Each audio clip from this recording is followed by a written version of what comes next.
Mayor, members of the council, the meeting is now being live streamed. The meeting will now reconvene at 6:37 PM. City Attorney, please provide the closed session report. Thank you, Mayor, members of the City Council. The City Council is now back in open session, having met in closed session to discuss the two items listed on the agenda. Staff provided a report for both, but no reportable action was taken. This concludes my report. Thank you. There's no objection by the City Council. I will adjourn closed session City Council meeting at 6:37 PM. And Mayor, before proceeding, I just for the record wanted to announce that Councilmember Chavez joined the meeting, the closed session at 5:52. Thank you. Thank you, City Clerk. Good evening, everyone, and welcome to the April 13th, 6 PM regular joint meeting of the Bell Garden City Council and successor agency to the Community Development Commission. The meeting will now come to order at 6:38 PM. Members of the public may view and listen to the meeting live online through the city's website, as noted on the agenda. If any of the members should have a conflict of interest, please announce that item before continuing to the meeting. So please recuse yourself from that item, and we'll proceed from there. Tonight's invocation will be given by Minister Daniel Anguiano, and the Pledge of Allegiance will be led by Cameron Vargas of the Girl Scout Troop 2543.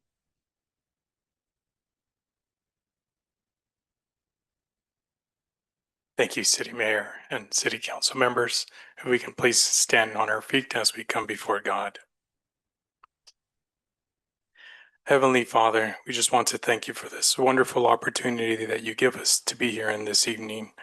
Father God, I just pray, Lord, for this wonderful group, Father, for all the work that they do, for all the effort that goes into these matters that are to be discussed. And I just pray that you guide them with your knowledge and wisdom, Father, that your righteousness, justice, and integrity be with them, Father. We also pray in this night for this wonderful nation in which you allow us to partake of its many blessings like freedom and liberty. Father, we pray for our president, for our leaders, for our state leaders, Father, and for our local government. I pray for those who bear the sword, God, that you may protect them as they protect us, Father God, so that we may live in peace, Father God, and in safety. In the name of Jesus, I pray this. Amen.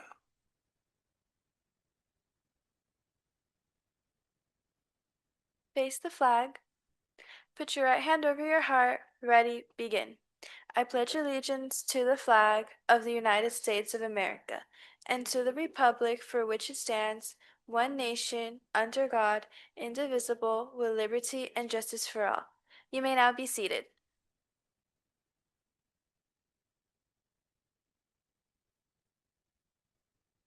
City Clerk, will you please conduct a roll call of the City Council? Yes, thank you, Mayor. Members of the council, successor agency Barcena, Present. Councilmember Chavez, Present. Councilwoman Sanchez, Present. Mayor Pro Tem Guillen, and Mayor De La Rosa. Present. We will now move to presentations. City Manager, please announce the presentations. Thank you, Mayor De La Rosa. The first certificate of recognition we have is for El Buca Restaurante. Is Candelaria here? Please come up to the podium. Thank you, Mayor.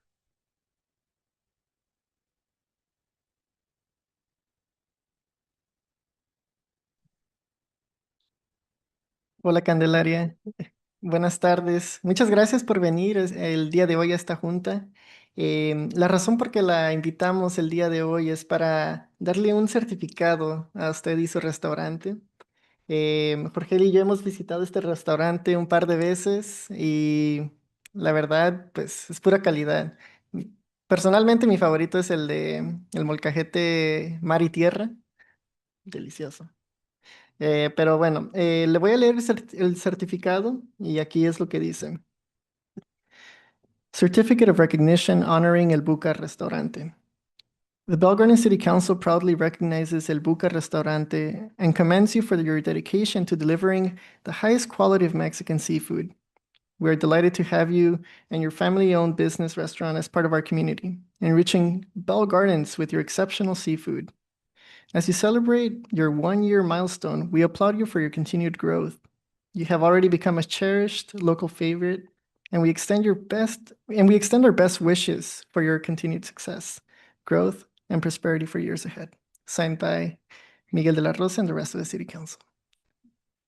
Honor para nosotros recibir este certificado por parte de ustedes, de aquí del City Council. Y pues muchas gracias por esas lindas palabras. Se lo agradecemos por parte de todo el equipo que trabajamos ahí en el restaurante, por parte de la familia. Y pues gracias de mucho, de todo corazón. Gracias, Candelaria. Y ahorita mis colegas van a decir unas palabras también. Y ahorita en un momento pasamos hacia enfrente y nos tomamos una foto. ¿Ok? Gracias. If you don't mind, I can. Candelaria, por favor. Sí. Sí, Candelaria, nada más quiero decir felicidades. Me da mucho gusto que su negocio está funcionando. Síganle echando ganas y adelante. Nomás sí les voy a pedir un favor. Ya no le den tacos a Jorge porque se nos está poniendo medio cachetón ahorita. Ya.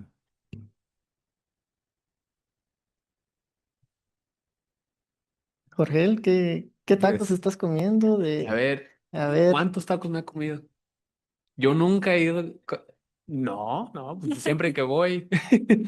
No, pues ¿dónde empiezo? Aquí dice el Buca Restaurante, pero la verdad yo creo que es el Bucanazo. Así es como yo le llamo, el Bucanazo. Tengo ganas de ir al Bucanazo, porque, pues como dijo el alcalde, es calidad. El morcajete, yo no había probado el morcajete de marisco, muy bueno el morcajete de marisco. Recuerdo que ese día cuando fuimos, vi a una película del 87 con don Vicente Fernández y pues ahí estábamos atentenidos mirando la tele. Fue después del 5K que hicimos aquí en la ciudad y pues, no, pues mucho que decir de este restaurante y pues se lo agradecemos por todo su servicio, por todo, le deseamos el mejor éxito y pues la verdad, cuando hablamos de calidad, cuando hablamos de ser parte de nuestra comunidad, usted es un buen ejemplo y se lo agradecemos que han tenido su negocio aquí en esta ciudad de Bell Garden. Um, y pues hay que seguir echándolo ganas y de parte de nosotros que sepa que siempre tiene nuestro apoyo. Yo voy casi 2 veces a la semana, dependiendo cuánta hambre tenga, a veces me agarro mi tostada de ceviche de camarón. Les dije. Sí, tostada, pues, ¿verdad? Unas tostadas de ceviche de camarón y si no, pues me agarro algo más de pesadito. No tanto como taco, pero pues un morcajete no duele. Ah, pero que sí está bueno, muy bueno, muy bueno. Y a mi novia le encanta también el bucanazo. De nuevo, ya le vamos a tener que cambiar el nombre, no se crea, pero de nuevo, muchas gracias, se lo agradecemos y pues de parte de nosotros, felicidades. Gracias. Muchas gracias por escoger la ciudad de Bell Gardens para tener su negocio. Son negocios como ustedes que ayudan no más a la comunidad, pero también a los que van. Ya sé que a mis papás les gustan mucho ir a su restaurante. Cada vez dicen, oh, vamos a ir a un date night, y van a su restaurante. Muchas gracias. Felicidades y gracias por ser parte de nuestra comunidad y que Dios la siga bendiciendo para que siga creciendo su negocio. Gracias. felicidades de nuevo, Candelaria, y pues quizás ahí nos vemos otra vez para unos tacos del gobernador, ¿no? Cuando gusten, ahí los esperamos con los brazos abiertos. Gracias. Oh, ese aperitivo, el que eran los camaroncitos, ¿cómo se llama? Los camarones como Estilo cucaracha o algo así. deliciosos. Esos sí están buenos. Bueno, pues ya tengo hambre yo aquí. Bueno, Gracias. Candelaria, en un momento hay que pasar aquí enfrente a tomarnos una foto.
Thank you so much. City Manager, will you please announce the next presentation item? Thanks again, Mayor De La Rosa. The next item we have is a presentation by Esmeralda Garcia for the Southeast Los Angeles Cultural Center. We have a PowerPoint that she's shared with us. I'll turn it over to Esmeralda, Mayor. Thank you. Thank you very much. Good evening, and thank you, Mayor and City Council, for allowing us to share information about the Cela Cultural Center. Buenas tardes y es un placer. Gracias por darnos la oportunidad de presentar la información sobre el proyecto del Centro Cultural de Cela. So wanted to share with you all this very important project. I'm sure some of you might have heard about it. We've been out and about in the community talking about this very important project that will bring much needed arts and culture spaces, places, programming to all of the Cela communities. And really excited to share more about that with you this evening. Just a brief background on the project. So it all started as a result of the Lower Los Angeles River project, which resulted in a revitalization plan that identified over 150 opportunity sites along the LA River, but also adjacent to the river along the various communities. Through this very extensive community engagement, which initiated back in 2017, a lot of opportunities were identified. And then also just needs within the community for not just access to open space and parks, but also other amenities, including arts and culture. Since then, there has been a group that has been working with the various cities in Cela to implement the various initiatives that have been outlined in the Lower Los Angeles River Revitalization Plan. Through that effort, there was an extensive community engagement process that was directed and led by an advisory group that was representative of all of the communities, neighbors, residents, which was also a process that was supported by the state, which was represented by the RMC and the county. Through that effort, as you can see from the image on the screen, these were all the partners that were involved in this very important effort to look at investment in the southern portion of the Los Angeles River and identify opportunities for partnerships between different entities. Parallel to that, there was another effort that looked at the other sections of the Los Angeles River, and an effort initiated with Gary Partners, so Frank Gehry, and Emeritus Speaker Rendon, who was and has been a champion for this effort. Through that process, there was more community engagement to really talk with the community and artists about the needs and how people are celebrating and embracing arts in Southeast Los Angeles. As a result of that, there was a schematic diagram that was identified, which highlights different places for the communities to come together. The site is planned for just above Hollydale Park in Southgate and will be an amenity that serves all of Southeast Los Angeles. As you can see here, there's various components, including galleries, performance spaces, dance areas, and cafes. This is an entire complex that will bring much needed resources to all of the Southeast LA communities. Here's a diagram that was developed by Gehry Partners to demonstrate what this could look like at the edge of the river. Since that effort, there was a state legislation that identified a process by which the community will develop an operations plan for the center. And the community is represented through an advisory panel that came together in December of 2024. Since then, we have been engaging with various partners on the advisory panel. They are looking at a variety of efforts to look at construction opening later in a couple years, and to develop a recommended vision for the center and identify programming and various recommendations that will go into the operations plan that will then be implementing the vision that the community shares through this process. The project partners include LA County, state parks, and the Lower Los Angeles River, which are very involved as partners in this effort. We have initiated extensive community engagement. We've been out in your community as well and have numerous events that we've participated in. Just in brief, our schedule spans out to January 2027, which is when we will be completing the operations plan. In the first phase, which initiated in concluded in January 2026, we're looking primarily at programming. And that will then inform how we look at funding for the various programs and projects within the complex. And then leading to a final operations plan after we look at governance. Just in brief, the circle that you see there just represents some of the activities that we've been engaging with in the community and responding to the state legislation, which outlines working with the artist community, residents, education, and government organizations. In brief, we have been going out to events where people are already coming to. We did have to take a brief pause because we did want to launch in June of last year, but as you know, there were a lot of issues in various communities, and we had to pivot and think through how we were going to engage with the community. So we have been going out to events that have been taking place throughout all of last year and through this year. And this is just one example of some of the places that we've been throughout the communities to engage with the families, children, to identify their needs and priorities for arts and culture.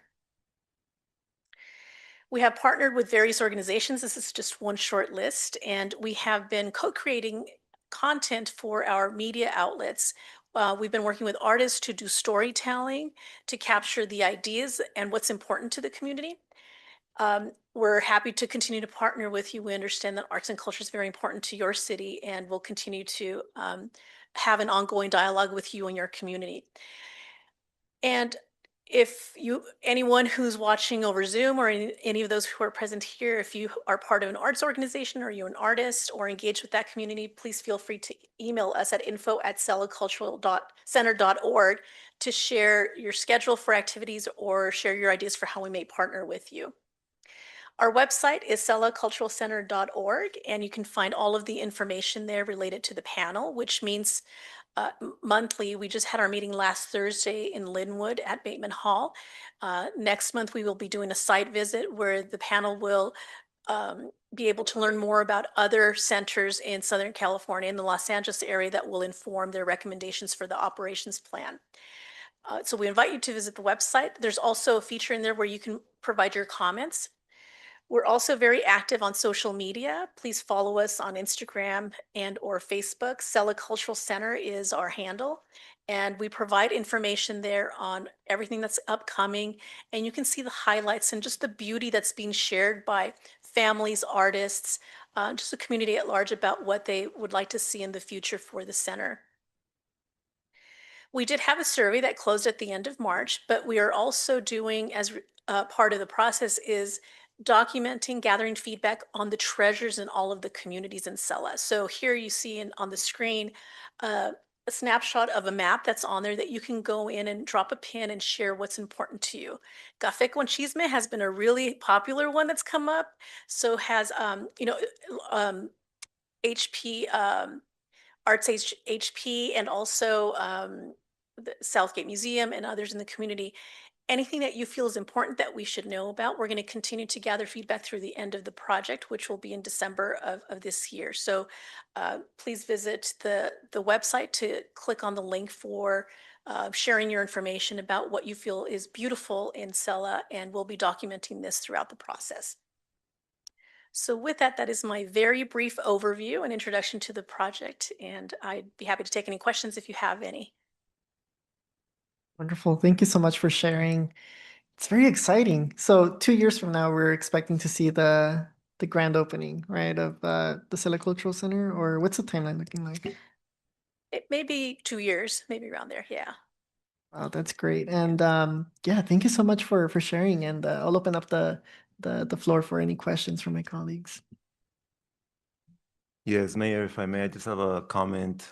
Just want to thank the Cella Cultural Arts Center for stopping by Bell Gardens and say that I really appreciate the efforts that you guys have been making to promote the arts, and obviously continuing the work of building this art center in our communities here in Southeast LA. I was actually there for one of the meetings with the designer before he passed away, and I've been watching this project very passionately and with a lot of hope. And I hope that you guys continue your work and we're able to see that come into fruition. I do have some sort of, not concern, but we've been doing so much work here in Bell Gardens and like moving forward with huge projects that improve our community, both in the arts and in recreation. For example, like our $31 million pool that we just built. And then we recently, through the Rivers and Mountains Conservancy, secured a grant for about $5 million to improve our park and this and that. And one of the things that I always keep my eye on is how are our communities going to be protected once we have all these amazing projects coming into fruition? Because I feel like it's honestly, we're making so much progress that sometimes I worry that people are going to come in wanting to live in Bell Gardens and maybe some of our residents are going to be displaced. So I personally will be interested in finding out how you guys are planning to cover that angle, and also encourage the council to think ahead and just always think about protecting our community in terms of gentrification, and as we continue to make it a better community, how we're making sure that their homes are still being protected. And because I do think that once the center is completed, it's going to be amazing. And I think it will really call the attention of all the surrounding neighborhoods. But again, good job. Thank you for being here today, and hope to continue to work with you guys to promote the arts.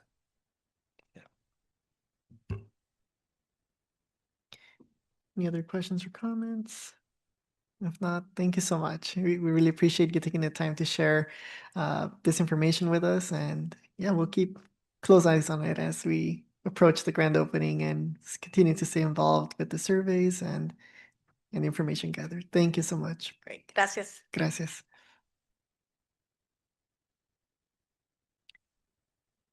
Up next, we'll move over to public hearings. So we will now begin with item 6.1. And at this time, I will open public hearing at 6:57 p.m. City Manager, will you please introduce this item? Thanks again, Mayor De La Rosa. This item is introduction of ordinance number 965, amending the zoning code of the Bell Gardens Municipal Code. I'll turn over to our Community Development Director, Manny Acosta, to provide a presentation. Thank you, Mayor. Thank you, City Manager. For this presentation, our Associate Planner, Adrian Angulo, will be providing you a quick presentation on this ordinance. Is this on? Testing. Okay. Good evening, council members. Good evening, Mayor, and members of the public. My name is Adrian Andujo, Associate Planner with the Bell Gardens Planning Division.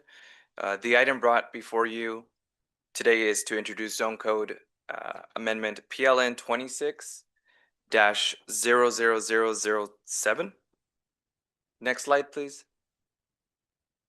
Oh, sorry. Thank you. So today's staff's recommending that the City Council find the Zone Code Amendment is exempt from the California Environmental Quality Act pursuant to Section 15061B3, concluding there's no significant impact on the environment would occur. And 2, waive full reading and introduce ordinance number 965 by title only, amending certain sections to Title IX zoning and planning regulations of the Bell Gardens Municipal Code.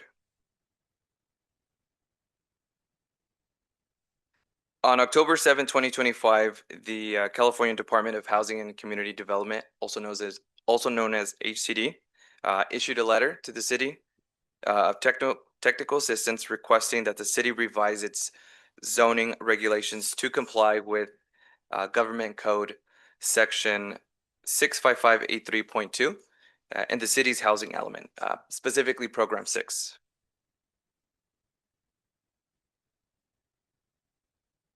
On January 23rd, the city adopted ordinance number 929 in an effort to comply with the required state law. However, HCD determined that the city's previous efforts did not fully comply with the government code sections. Recently, on March 18th, 2026, the Planning Commission adopted resolution number PC 2026-02, recommending to the City Council adopt ordinance number 965. So pursuant to California Government Code Section 65583.2 and the Housing Element Program 6, reuse and rezone sites must allow a minimum density of 20 units per acre and allow by right approval for residential projects that include at least 20% of low income units. So the zoning code amendment is essentially to respond to HCD's request and support the ongoing implementation of the city's sixth housing element to fulfill the 2021-2029 regional housing needs allocation. So the proposed amendments are to Title IX Land Use and Regulations, Section 9.04.020, 9.10.030, 9.10.040, 9.12.030, and 9.58.040.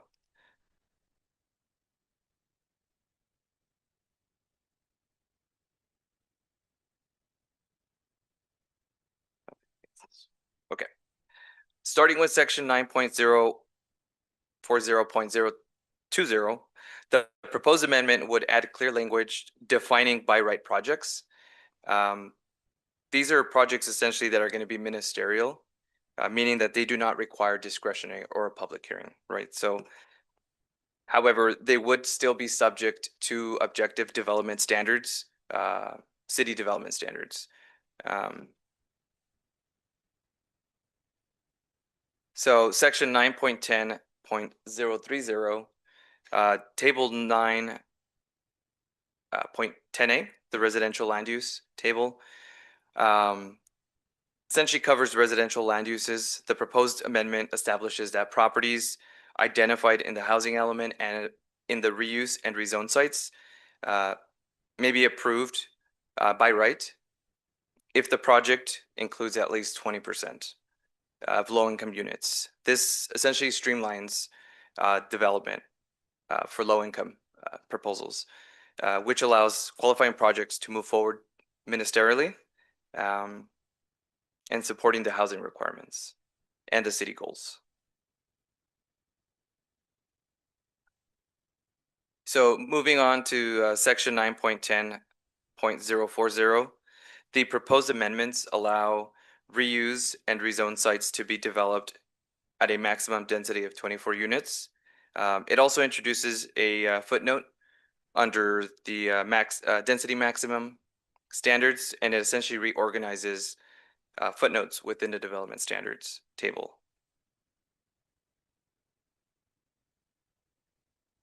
So section 9.12.030, it addresses commercial land uses, is amended to include the same provisions as the residential section, specifically to the reuse and the rezone sites.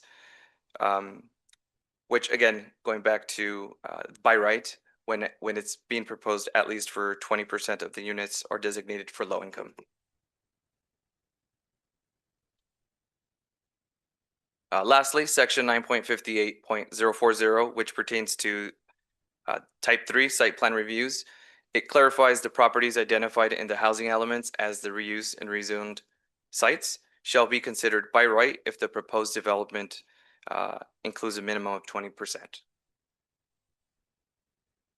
So we're essentially adding the language based on each HCD's letter, just so we can essentially have it codified and be in compliant with the government code sections. So moving on to public comments. So on April 2nd, 2026, a duly public hearing notice was published in the Bell Gardens Review, City Hall, John Anson Ford Park, Veterans Park, and Department of Public Works.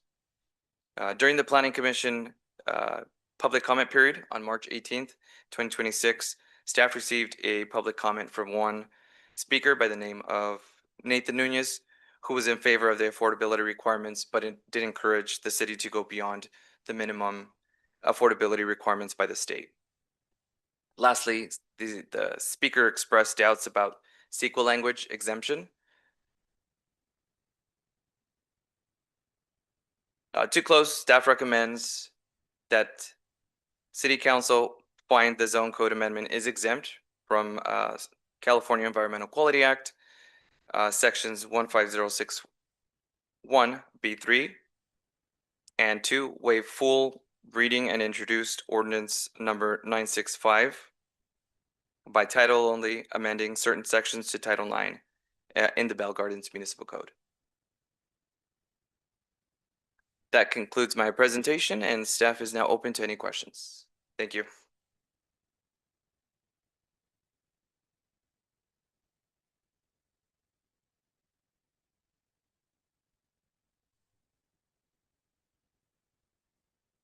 Thank you so much, Adrian, for the thorough presentation. I know that the housing element has to be updated every set amount of years.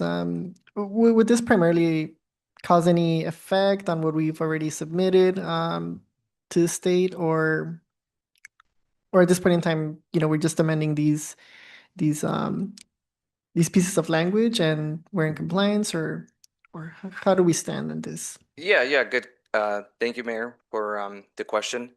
So essentially, we received, by updating the Title IX, it's not going to necessarily have any negative impact or anything on the housing element. Essentially, what it's going to do is bring it up to code, so it can be consistent with the housing, state law, and our zoning code, just to kind of keep everything clean, essentially.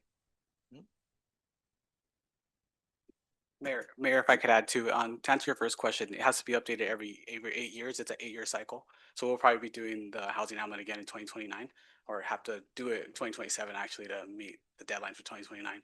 But to answer your question on this item here is implementation of our housing element now. So in our housing element, it asks us to do this. So we're continuously working to implement our housing element.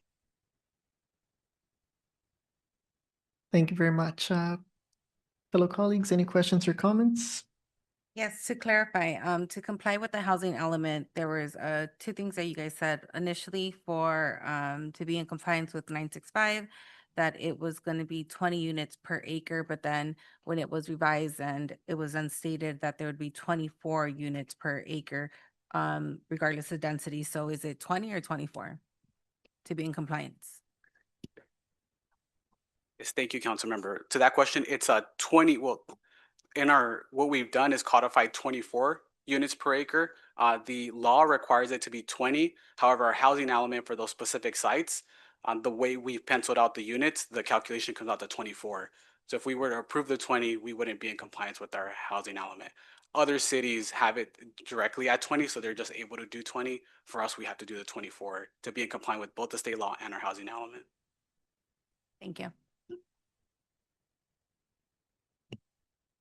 If there are no more questions, we're going to go ahead and move to public participation for this item. City Clerk, will you please announce the instructions for public participation? Yes, thank you, Mayor. Members of the public will now have an opportunity to speak on public hearing item 6.1 only. Please state your name for the record before addressing members of the council. Each speaker is limited to 3 minutes. Callers wishing to speak may do so at this time by dialing *9 from your phone, and when instructed, dial *6 to unmute yourself. Individuals joining through Zoom may request to speak by using the raise hand feature and select the unmute or microphone icon when instructed. We didn't receive any written comments on public hearing item 6.1, and we didn't receive any public comment cards, but we do have someone who wants to participate virtually. Zoom ID, Mario, if you would please select the unmute button and you may proceed with your comments. You have 3 minutes. Okay, council members, so can I talk now on the Sella Cultural Arts Center and speak on that? So I was in Linwood's Bateman Hall this past Thursday, and that meeting started at 4 p.m. It ended at 8:15. Sir? It was a monster of a meeting, this thing, I'm telling you. And Sir?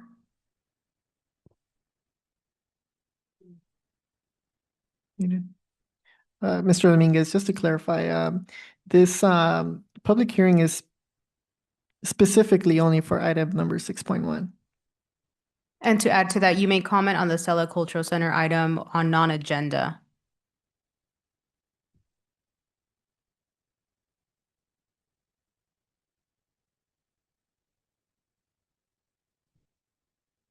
Zoom ID Mario, if you want to continue on to speak on public hearing item number 6.1, you can unmute yourself. You successfully unmuted yourself.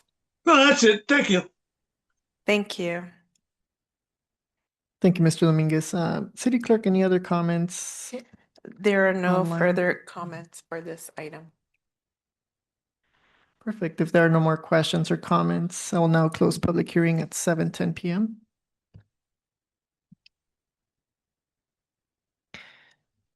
But beforehand, we will close public participation for item 6.1. Shall there be no more questions or comments, then public hearing will be closed at 7:11 p.m. And at this point, I would like to make a motion to find that the proposed zone amendments is exempt from CEQA, and the full reading will be waived and introduced as ordinance number 965, amending certain sections of Title 9, which includes zoning and planning regulations of the Bell Gardens Municipal Code. May I have a second? Second. I'll second. Perfect. We have a motion by myself and a second by. Councilmember Chavez made a second. I'll be the third. It's okay. And a motion by Councilmember Barcena. City Clerk, will you please conduct a roll call vote? Sorry, for the record, you made the motion. The second was by Councilmember Chavez. Councilmember Barcena, is that? I was the second, right? The second. Second was Councilmember Chavez. Motion was made by Mayor. Okay, then I'm just chilling right here. voting. I was the third, no? You were second. Was second, okay. City Clerk, is that clarified? Yes, I have the mayor as the motioner and seconder by Councilmember Chavez. Members of the council and successor agency, Barcena, Yes. Councilmember Chavez, Aye. Councilwoman Sanchez, Yes. Mayor Pro Tem Guillen, Yes. and Mayor De La Rosa. Motion passes 5-0. We will now begin with item 6.2. At this time, I will open public hearing at 7:12 p.m. City Manager, will you please announce this item? Thanks again, Mayor De La Rosa. This item is a consideration of adoption of an interim emergency ordinance that would extend the moratorium on cannabis retail businesses for another 12 months while staff brings back a permanent ordinance for consideration by the council. I'll turn it over to Manny Acosta, our Director of Community Development. Thank you, Mayor. Thank you again, City Manager.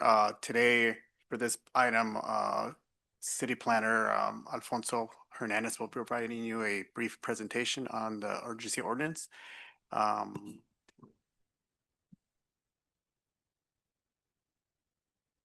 Good evening, Mayor, Mayor Pro Tem, and members of the City Council. I am Alfonso Hernandez, City Planner. Tonight for your consideration is an extension to interim urgency ordinance 958U. The extension shall continue to impose a temporary moratorium on the acceptance, processing, and approval of application related to cannabis retail businesses. It is staff's recommendation that the City Council, 1, determine the interim urgency ordinance is exempt from the provisions of the California Environmental Quality Act pursuant to State CEQA Guidelines 15061B3, and 2, adopt interim urgency ordinance number 966U, extending a temporary prohibition on the accepting, processing, and approving licenses, permits, approvals, or other entitlement actions for use, including any modifications thereof, for cannabis retail businesses for a period of 12 months or until a City Council action is effectuated.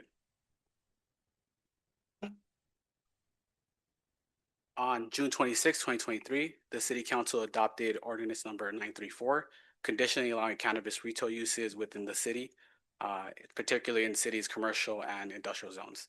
On April 22nd, 2024, the City Council adopted ordinance number 942, amending Title V of the Bell Gardens Municipal Code to limit the number of business regulatory permits to a total of 7 permits.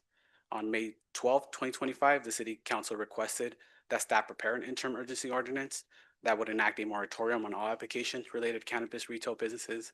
On June 9, 2025, the city council adopted ordinance number 956U, establishing that moratorium for a period of 45 days. And on June 23rd, 2025, the city council adopted urgency ordinance number 958U, extending that moratorium by an additional 10 months and 15 days.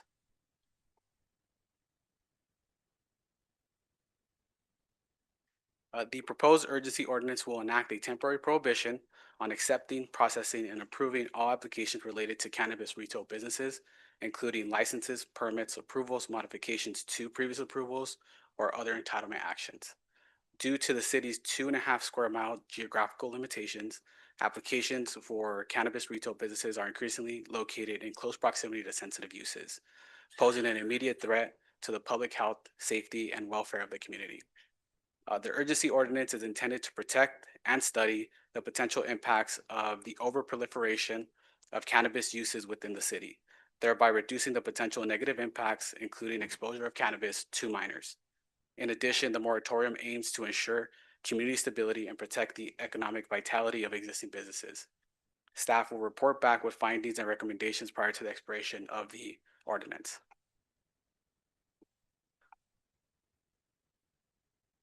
The urgency ordinance shall be imposed for a period of 12 months or until the city council takes permanent action. The interim ordinance requires a 4/5 vote. In relation to previously approved applications, if the draft urgency ordinance is extended, currently approved DAs will still be allowed to proceed with their current developments unless the DA is suspended, revoked, expired, modified, or modified. Here's a table of all cannabis retail applications and DAs and their current development status. There are a total of 7 existing applications. 5 of the 7 currently are either operating, which is 1, or pursuing operation, and the city will go through the revocation process for 2 of those. And here's a map of all the location of those applications in the city.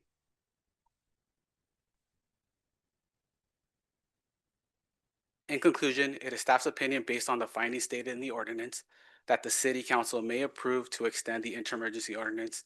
Therefore, staff recommends that the city council, 1, determine the proposed interim urgency ordinance is exempt from the provisions of CEQA, and 2, adopt interim urgency ordinance number 966U, thereby extending a temporary prohibition on accepting, processing, and approving licenses, permits, approvals, or other entitlement actions for use, including any modifications thereof, for cannabis retail businesses for a period of 12 months or until city council action is effectuated. With that, I conclude my presentation and I'm available for any questions. Thank you. Thank you so much, City Planner. Any questions or comments from my colleagues? And if not, we'll go ahead and, Question. yes, one question. From when are the 12 months, do they begin? In the staff report, I believe we said June 28, 2027 would be the expiration, or June 26th. That is correct. That's when the current one expires. We just wanted to get ahead of it and bring it to you as soon as possible. Perfect. Thank you. Thank you so much. We will now open public participation for this item. City Clerk, will you please announce the instructions? Yes, thank you. Members of the public will now have an opportunity to speak on this item, public hearing item 6.2. Please state your name for the record before addressing the members of the council and successor agency. Each speaker is limited to 3 minutes. Callers wishing to speak may do so at this time by dialing *9 from your phone, and when instructed, dial *6 to unmute yourself. Individuals joining through Zoom may request to speak by using the raise hand feature and select the unmute or microphone icon when instructed. We didn't receive any public comment cards or any written comments on item 6.2, but we do have someone raising their hand virtually. Zoom ID, the beginning with Mario, if you have any comments to provide for item 6.2. Yeah, okay, so I got a bunch of questions here. So council members, exactly how many cannabis retail shops does the city of Bell Gardens have?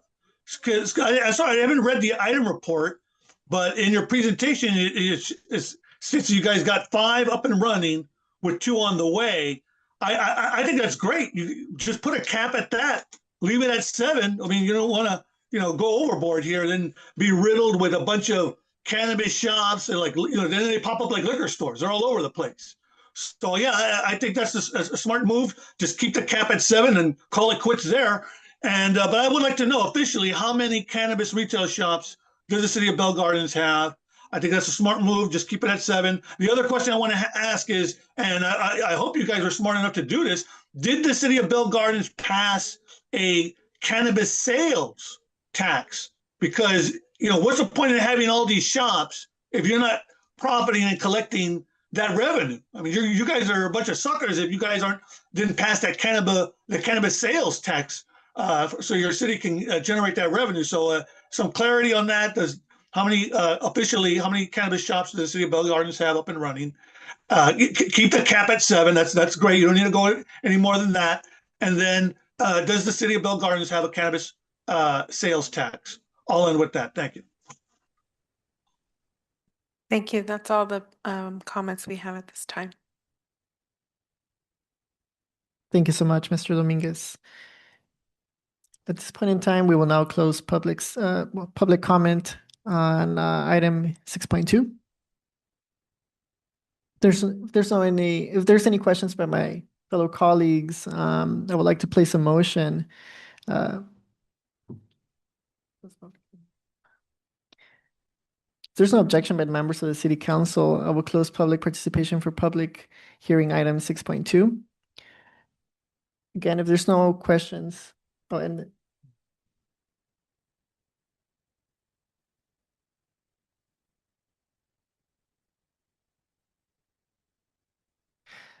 so to clarify, public participation for public hearing item 6.2 will now be closed as a public hearing at 7:21 p.m.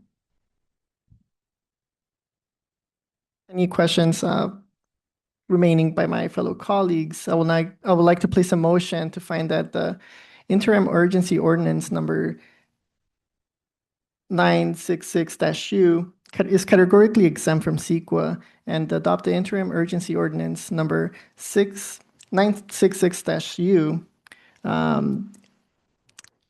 Would that be sufficient as a motion? Yes, Mayor. Are you making the motion yourself? And Yes, correct. Correct. I'll second.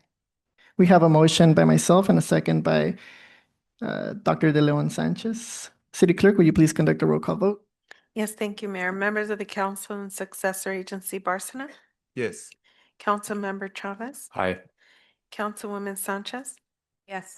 Mayor Pro Tem Guillen, and Mayor De La Rosa. Yes. Motion passes 5-0. Thank you. Now that public hearing item 6.2 is closed, we will now move over to item 6.3. At this time, I will open public hearing at 7:23 p.m.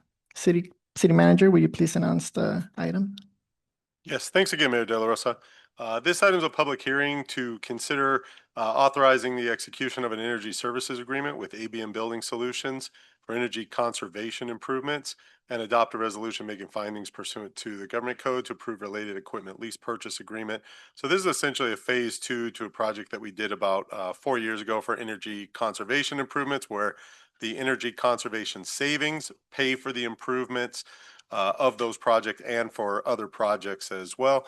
With that, we'll give our community development staff a break and ask our Public Works Director, Bernie Iniguez, to provide a presentation along with ABM. Thank you, Mayor. Thank you, Mr. O'Kelly. Good evening, Honorable Mayor and members of the council. We'll begin with the city's presentation, and then we'll segue over to ABM's presentation before returning back to the city. So I'll start with a little background. In April of 2021, the city entered into agreements with ABM and Holman Capital Corporation for an energy conservation improvement project at various city facilities. This was the Phase 1 energy project. The process that was followed was in accordance with Government Code Section 4217 that enabled the city to undertake that project without the need for bidding and without the need for additional capital expenditure from the city, since the improvements were paid for with energy and operational savings that were created by that project. The Phase 1 scope of work included 33 HVAC replacements at various city facilities, new interior and exterior LED lighting at various city facilities, 19 new LED light poles at Veterans Park, and 12 smart irrigation controllers at various park facilities. In October 2024, the city entered into a memorandum of understanding with ABM to conduct a preliminary assessment at no cost to the city. This enabled the city to furnish ABM with billings, maintenance and operation expenses, electrical and mechanical drawings for the city's facilities, and also to provide them with access to the city's facilities. In January 2026, the city entered into a master development agreement with ABM to develop a potential phase 2 energy project and to conduct necessary assessments, again, at no cost to the city. ABM performed a preliminary energy assessment followed by an investment grade audit. City staff then worked with ABM to conduct the audit, and this included a complete historical energy use analysis, review of the city's current energy, water, and energy consumption, and also identifying potential facility improvements that would reduce the city's utility costs while also addressing and improving city facility operations. The intent of the Phase 2 energy project is to provide the city with a facilities and infrastructure improvement project that would lower the operational budget costs to the city and be able to implement all infrastructure improvements without the need for any capital expenditures from the city. The improvements will be paid for with the energy and operational savings that would be created by the Phase 2 energy project. I also want to mention that there is a solar investment tax incentive that will result in a rebate to the city of almost $800,000. However, this program is scheduled to end on July 5th, 2026, which means that the solar component of the Phase 2 energy project would have to be at least 5% completed by the program's deadline. So with that, we're going to go ahead and transition over to ABM's presentation that will be led by Nick Thomas from ABM.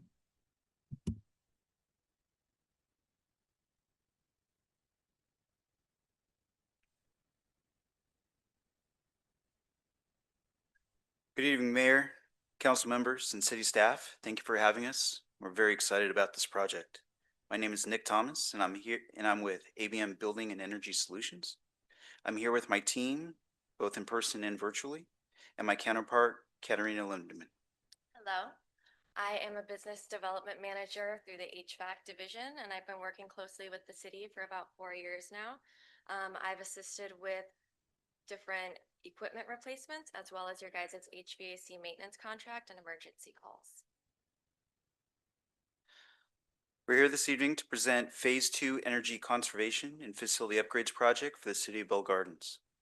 This project builds directly on the success of Phase 1 and focuses on upgrading critical city infrastructure in a way that is physically responsible, sustainable, and operationally reliable.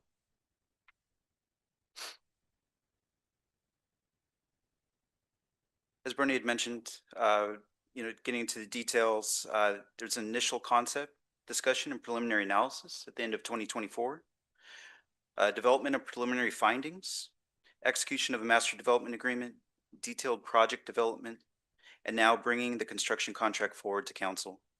Tonight represents the culmination of months of technical review, financial modeling, and close coordination with city staff. At its core, this program is designed to address critical infrastructure and facility needs, improve conditions for city staff and community, avoid impacts to the general fund, and avoid increasing taxpayer burden. This approach allows the city to move forward on essential upgrades using efficiency and operational improvements rather than traditional funding sources.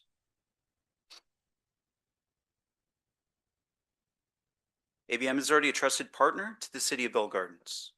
Our experience with the city includes successful delivery of Phase 1 energy and infrastructure project, serving the city's current HVAC maintenance provider, and completing multiple lighting infrastructure improvements. performs much of its own work, which ensures quality and consistency. ABM brings more than 100 years of experience, over 40 years as an energy services company, and a strong local presence throughout Los Angeles and Orange County, with over 16,000 employees across California.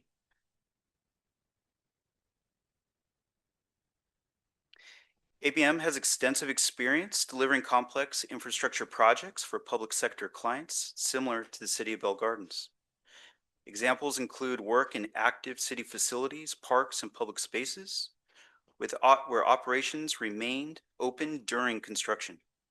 This also includes a recent project where we built the electrical infrastructure to assist LAUSD with their electric bus fleet. These projects required careful coordination, realistic scheduling, and minimal disruption. This hands-on experience directly informed the Phase 2 approach for Bell Gardens with a focus on realistic schedules, close coordination with city staff, and dependable and accountable execution. So what do our customers say? Cities across the region are facing increasing resource demands for maintenance, staffing, community services. At the same time, revenues often do not keep pace and can fluctuate year to year. In Bell Gardens' case, recent card room lawsuit has further tightened available resources. This environment makes it increasingly difficult to address infrastructure needs through traditional funding approaches alone. Projects that improve efficiency and manage long-term costs are becoming more critical than ever.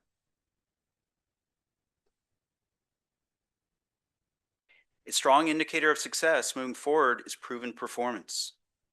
Through formal measurement and verification process, Phase 1 delivered.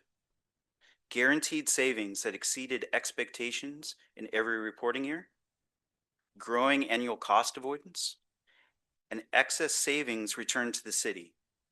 These actual results validate the approach used in Phase 1 and provide a solid foundation for Phase 2.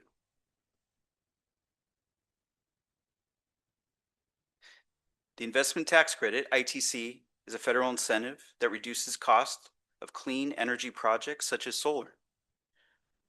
For public agencies, the ITC functions as a direct financial benefit that lowers total project cost.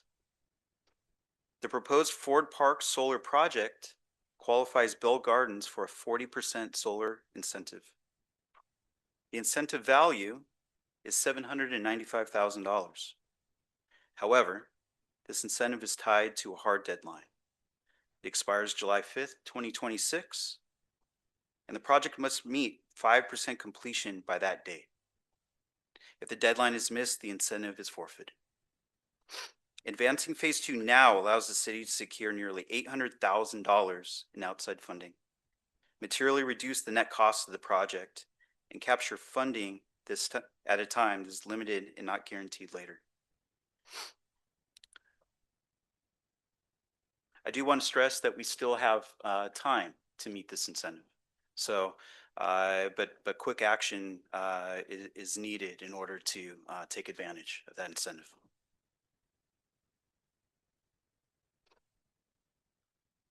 At this point, I'm going to transition to the scope of work and walk through the specific improvements included in Phase 2.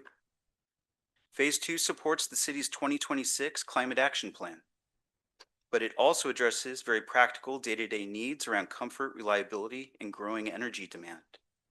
At Ford Park, the scope includes installation of a new HVAC system for the Gym Recreation Center, allowing it to function more effectively as a community cooling center and better support athletes and community activities. Adding clean, renewable solar power to offset facility energy use, and installing a battery energy storage system to manage peak utility costs and to support evening activities with power driven by solar.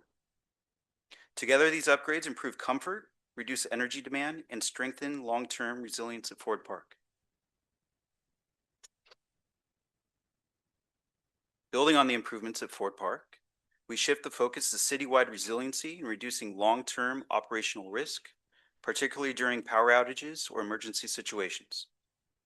This scope includes installing a new natural gas emergency generator at the Police Department City Hall ensuring critical services remain operational. Upgrading key electrical switchgear to improve system reliability, and removing an underground diesel fuel tank, which has the potential to become an environmental and regulatory liability for the city. Together, these upgrades help ensure essential city operations can continue during power disruptions while also reducing long-term risk and exposure to the city.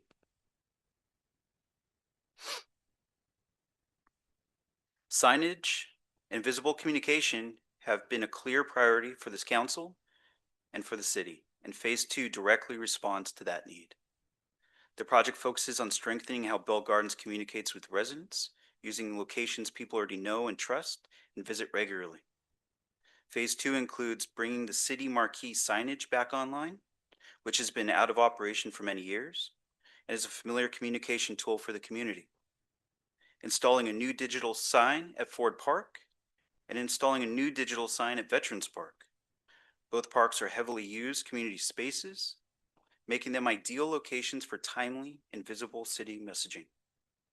The project also includes new holiday poles at Florence and Eastern, helping showcase civic pride and adding a sense of identity and celebration along a key city corridor. Together, these improvements help the city share important announcements and emergency information, promote programs, services, and community events, create potential opportunities for local business advertising, and strengthen community pride, especially during holidays and special events.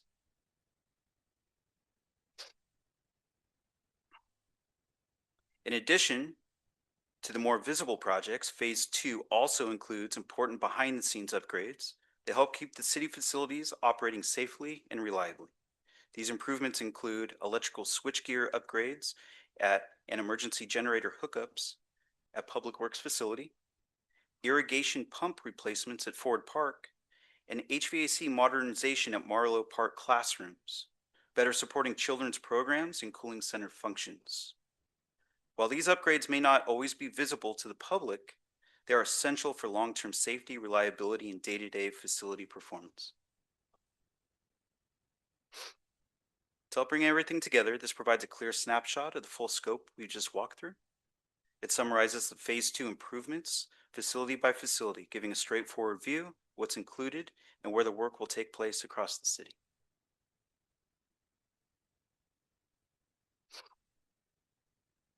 At a high level, here's how the project is structured financially and what it means to the city. Total project costs approximately $6 million. Projected guaranteed savings over the life of the project are about $9.4 million. These savings help support the improvements being made across city facilities. It is financed using a tax-exempt municipal lease, the same approach as Phase 1. It's a 20-year term at 4.706%. The structure is important because it provides level payments with no variable escalations, no prepayment penalties after 5 years, delivered under California Code 4217, focusing on long-term performance and value, structured to address infrastructure needs without adding pressure on the general fund, and paid for with savings. It will allow the city to realize the $800,000 in free federal government dollars. The savings are guaranteed, and we do not seek change orders unless there's a change in scope.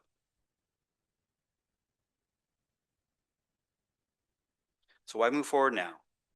This allows the city to address infrastructure needs proactively rather than responding to failures later, helps manage rising energy and maintenance costs through efficiency improvements, enables the city to capture available incentives, including the time-sensitive solar rebate, and maintains flexibility while planning ahead.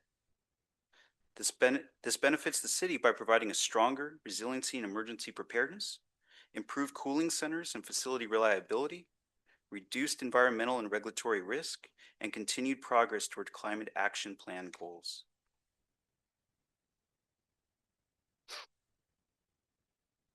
Phase 2 also provides an opportunity for positive recognition and visibility for the city. Positions Bell Gardens as a strong candidate for regional statewide recognition, including the 2026 Gateway Cities Association of Governments Energy and Sustainability Achievement Platinum Award. Highlights the city's leadership in sustainability, resiliency, and smart infrastructure improvement. Additionally, ABM will provide a full marketing campaign to promote the city's accomplishments to its residents, highlight Bell Garden's leadership to peer cities and regional partners, and share positive messaging about the work being done. The goal here is not only to deliver a project successfully, but ensure the city receives the recognition it deserves. Before concluding, I'd like to thank Bernie and the Public Works team and city staff across departments for their incredible support through this project. The responsiveness and professionalism and insight were critical moving this effort forward. It's been a privilege for our team at ABM to partner with a city that clearly cares about its community and its future. Thank you, and we're happy to answer any questions.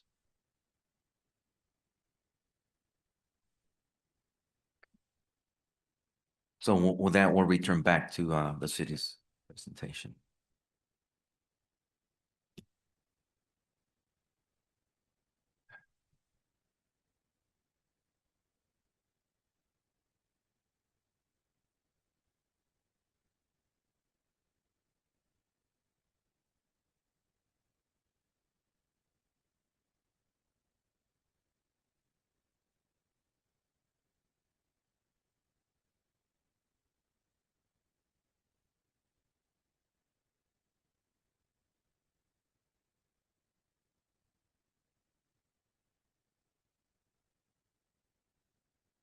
In regard to Government Code Section 4217.12, this allows the city to bypass competitive bidding on these types of contracts on certain energy saving improvements, provided that the city can establish that the energy cost savings generated by these improvements will be greater than the cost of the improvements themselves. So again, this is the reason why the city is allowed to undertake these engagements without putting it out to competitive bid. Regarding the fiscal impact, the Phase 2 energy project will save the city $201,679 annually, and there would be no out-of-pocket capital required. All costs associated with engineering, pre-construction activities, and project development would be incorporated into the $6,073,375 20-year tax-exempt municipal lease agreement with Capital One public funding. It is staff's recommendation that the City Council, 1, adopt resolution number 2026-34, making findings required by Government Code Sections 4217.12A, 1 through 2, to authorize the city manager to execute a contract services agreement and annual energy cost avoidance agreement with ABM Building Solutions, LLC, for energy conservation improvements in a form approved by the city attorney. And 2, adopt resolution number 2026-35, making findings pursuant to Government Code Section 4217.13 to authorize the city manager to execute a related equipment lease purchase agreement and payment schedule with Capital One Public Funding, LLC, in a form approved by the city attorney. That concludes the presentations, and at this point, both city staff and ABM staff would be happy to answer any questions. And Mayor, if I could just say a summary on this project, because it's moved pretty quick for a $6 million project for us from start to finish. So really we've worked with ABM, as we mentioned, several years ago on a phase 1 of a project similar to this nature. I think it was more in the $2 million range. We also worked with ABM on our HVAC maintenance and things of that nature, as ABM staff described. And so this assessment was being done over a couple month period of time, kind of on the background there, free of charge to the city. And ideally on these kind of projects, we probably move a little bit slower than what we're moving on this currently. The expedience here is just the solar credit being $795,000.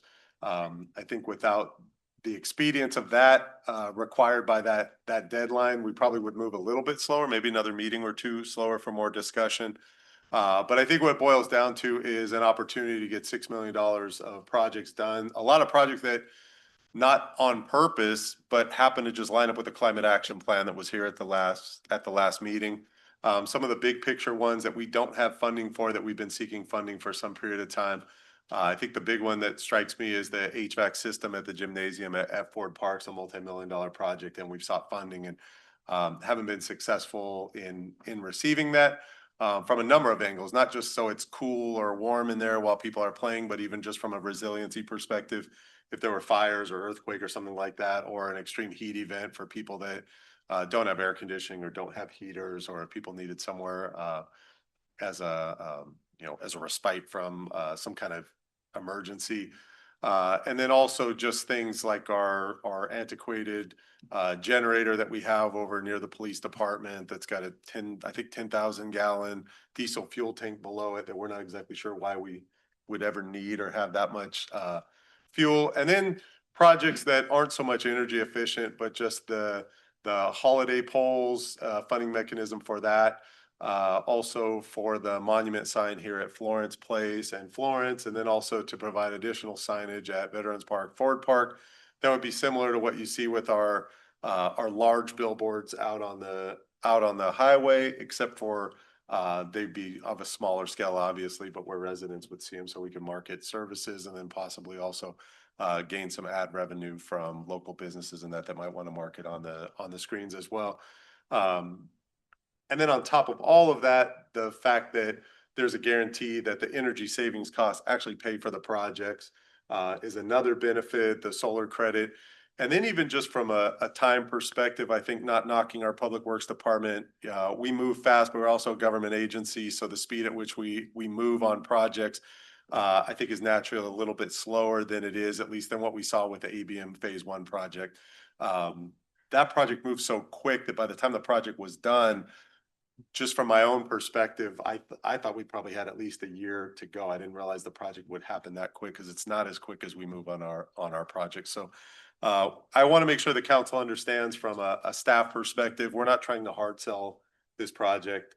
There are time constraints there. There's, I think, pretty clear benefits from an experience with ABM, previous good experience, continued experience that we have with them since that project, timing of the solar credits. And I think if the council were not want to move forward with this at this time, if we were to come back after these solar credits expire and the $795,000 is gone, the numbers aren't going to pencil out the way they pencil out now. So there's going to be some portions of those projects, probably the ones that maybe don't necessarily relate to energy savings that would come off of it. So maybe some of the billboard projects and things of that nature. So staff believes that this project makes sense. It's not necessarily the speed that we normally try to come to the council with things, but those are the reasons for it. And again, I think because of the experience with ABM, it helps us have a significant amount of confidence in the project as it's structured now. So I just wanted to summarize that for you, Mayor, and for Mayor Pro Tem and Council. Thank you. Thank you, Mr. O'Kelly, and thank you, ABM and Director Iniguez for the presentation. It is a substantially sized loan. And with that prerequisite of having 5% of the project completed by, I believe it's July 5th. Mhm. So given that deadline, approximately where do you expect the percentage of completion would be for this project? We will make sure that we get to that 5% completion with our partners on the solar. They've committed to it. Essentially, what it means is that we need to have material on order in order to meet that 5% hold to obtain the incentives. So, yeah, moving forward tonight, it would allow us to do that. A lot of bases are being covered with this project as well. So ideally, where would you begin, right? There's, we have that water tank, that diesel tank just sitting down there, and it could be a liability in the future. We have the marquee signs as well, the solar panel. It's all great all across the board, but where would you begin in order to ensure that we get the at least 5% of the project completed before the deadline? The engineering, the solar would begin, literally next week, and that would take a couple of weeks. We get the material in order. We would have enough time to meet the timeline there for sure. The next piece we'd probably start on is ordering the holiday poles. Those have about a 6-month lead time, so we're trying to make this coming holiday season for the city. And so we would do what we can to expedite that effort as well. That would be the first things, and also engineering. Begin engineering and making sure that we have the right plan for the generators and HVAC installation.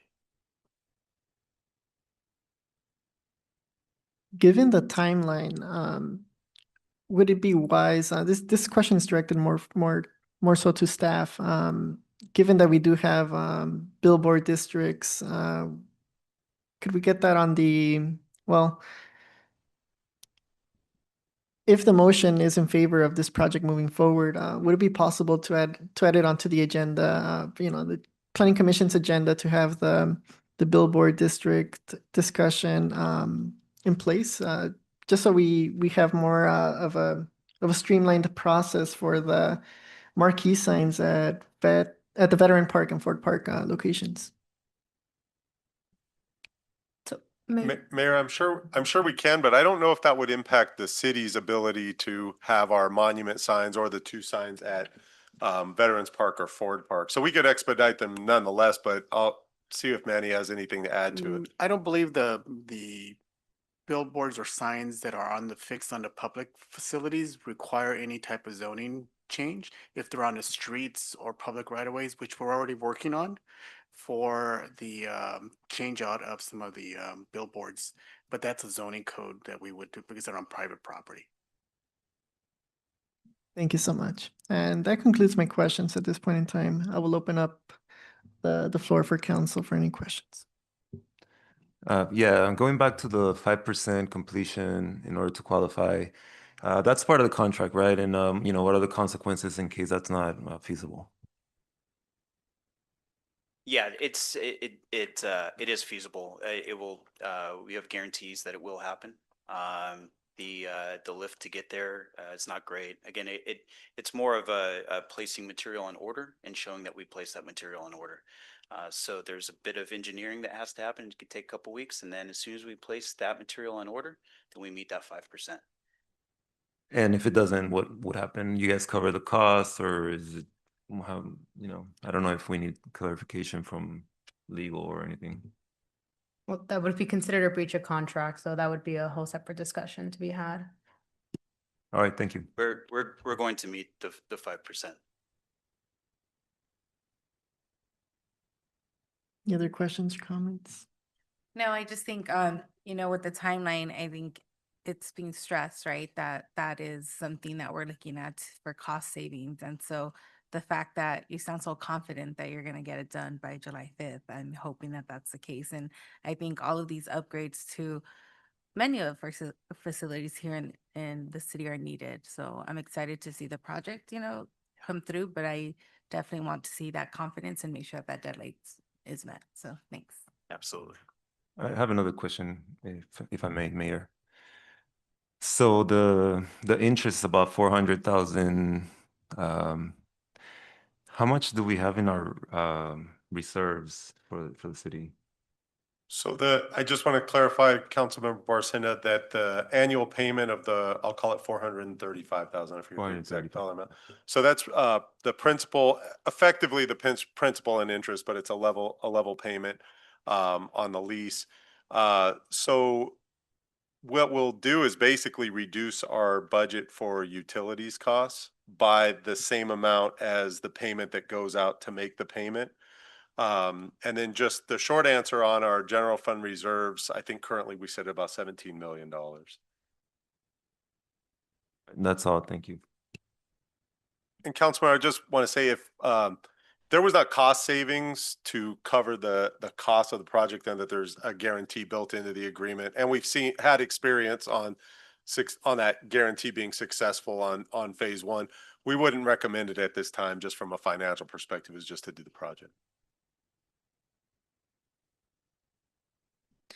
If there are no more questions or comments from my fellow council, we will now move over to public participation for this item. City Clerk, will you please announce the instructions? Yes, thank you, Mayor. Members of the public will now have an opportunity to speak on public hearing item 6.3. Please state your name for the record before addressing the members of the council and successor agency. Each speaker is limited to 3 minutes. Callers wishing to speak may do so at this time by dialing *9 from your phone, and when instructed, dial *6 to unmute yourself. Individuals joining through Zoom may request to speak by using the raise hand feature and select the unmute or microphone icon when instructed. We didn't receive any public comment cards, and we didn't receive any written comments for public hearing item 6.3, but we do have a virtual hand raised. Zoom ID beginning with Mario. You may unmute yourself. If you want to speak on public hearing item 6.3, you have 3 minutes. Yeah, so my question to was it ABM, so you're doing all this beautiful lighting at Ford Park, and you got me jealous here because that's something that we need more of here in our city with our parks. My question to ABM is, how are you able to fund and pay for all this great lighting? Could you please list the grant agencies or programs or government agencies in which you were able to secure funding for lighting Ford Park with all this great LED lighting? And then the other question I have is, how every now and again the state of California has these rolling blackouts? So if Bell Gardens gets hit with a rolling blackout, how are your facilities going to be up and running? Is Bell Gardens going to be using generators? Or the systems and upgrades that you now have, are they going to, do they have like, I don't know how to word it. Do they have some sort of mechanism in place that can pump out and generate the energy that it needs to keep these systems and upgrades that you guys now have? I'm just curious, how would it work if a rolling blackout were to hit Bell Gardens and these new systems and upgrades that you guys have implemented? How would that play out if a blackout were to hit your city? All right, that's all I have. Thank you. Mayor and members of the council, that was the last comment provided. Thank you so much. And if there's no objection by the members of the City Council successor agency, I will now close public participation for public hearing item number 6.3.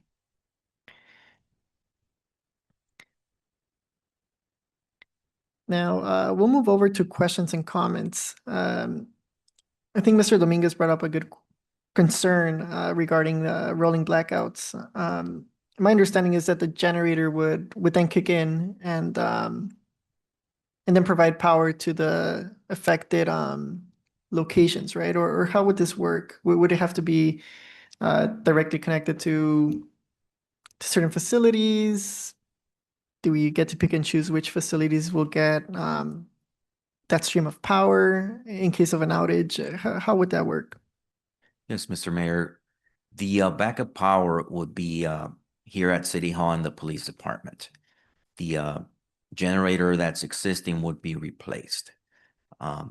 At the Public Works Yard, the project would include the switchgear to be able to allow Public Works to connect a portable generator. So the Public Works Yard would also be able to function by hooking up a portable generator. That portable generator is not part of the project. That's something that we would seek in the budget to procure. So those are the two facilities that would be able to operate should there be a known blackout. I do want to state that we have a great partnership with Edison. So in known blackouts that are going to be rolling, they do let us know, and it allows us to basically curtail our operations so that we make sure we'll have power when and where we need it. And this also includes traffic signals. Bernie, how about as far as the battery backup power from the solar generation at Ford Park? I don't know if that would just power lights or any other mechanicals. In theory, we can draw down, and ABM can speak to this as well. So we should be able to draw down from those batteries if we have electric devices.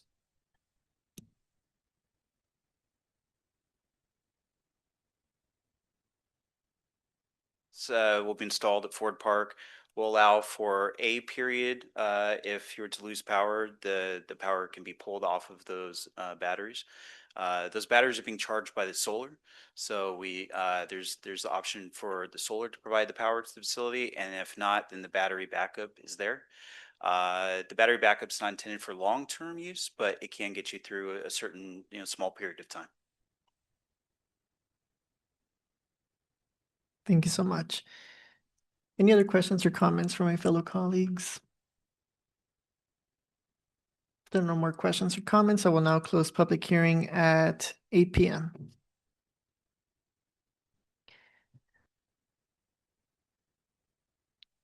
I would like to place a motion to adopt resolution number 2026-34. Second. Perfect. Have a motion by myself and a second by Mayor Pro Tem Guillen. City Clerk, will you please conduct a roll call vote? Yes, thank you. Members of the council, successor agency Barcena. Yes. Councilmember Chavez. Aye. Councilwoman Sanchez. Yes. Mayor Pro Tem Guillen. Yes. And Mayor De La Rosa. Yes. Motion passes.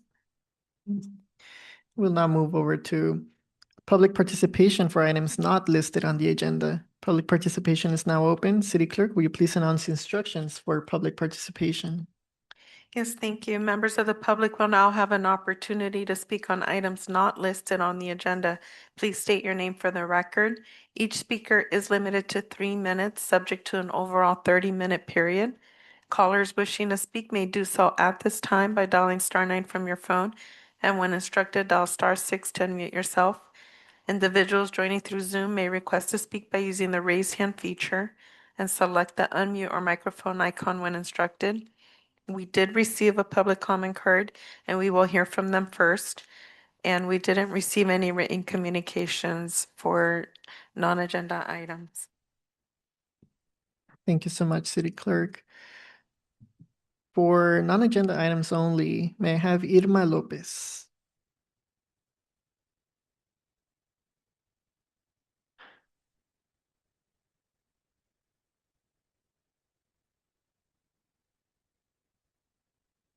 Buenas tardes, mi nombre es Irma Good López. evening. soy My name is vecina de Irma Bell Lopez. Gardens. I'm a neighbor here in Tuve Bell Gardens. I el gusto de live in the saludarlos city of nuevamente Cudahy. It's unos nice días to poquito. say hello to you. I saw Mire, you just estoy a aquí while ago. I'm here haciendo este comentario para instarles to a que make voten this a comment, favor de un to plan de no encourage you pago to para vote desalojos.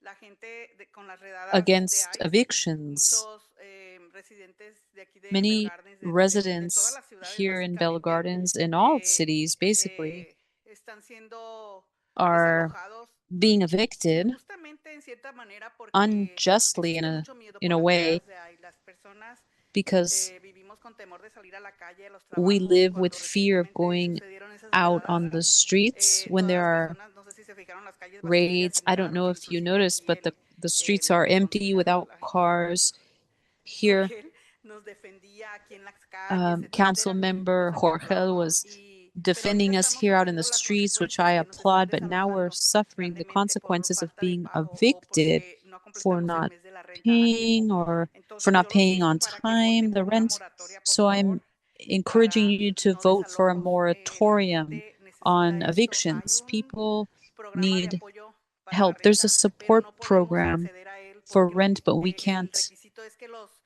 access que it nos because rentan, the los rentadores tienen requirement que is that the firmar ese acuerdo renters have to o completar unos sign documentos y an ellos no los están haciendo. agreement Entonces, or estamos complete padeciendo también de esa some manera documents, and we're no not, acceder a ese apoyo we don't que pues agree with that. gracias que nos los están dando, pero está So equivocada la manera de thank you for que the help, but se hace para llegar a nosotros, no está llegando. the way that Por lo it's being consiguiente nos done, están it's not reaching desalojando. us. En particular a mí me llegó We're being evicted.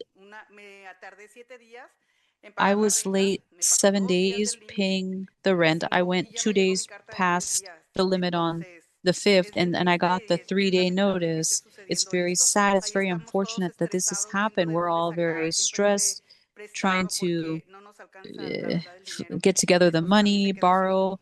My sin husband trabajar also unos días, al lost, igual que didn't mucha have gente work for a few por miedo, days. inclusive aunque A lot estén of people, indocumentados o documentados because como they're sea, scared. todos tenemos even documented people, undocumented people, we are all scared. I ask you to please support your people to protect us like you always have done. Thank you.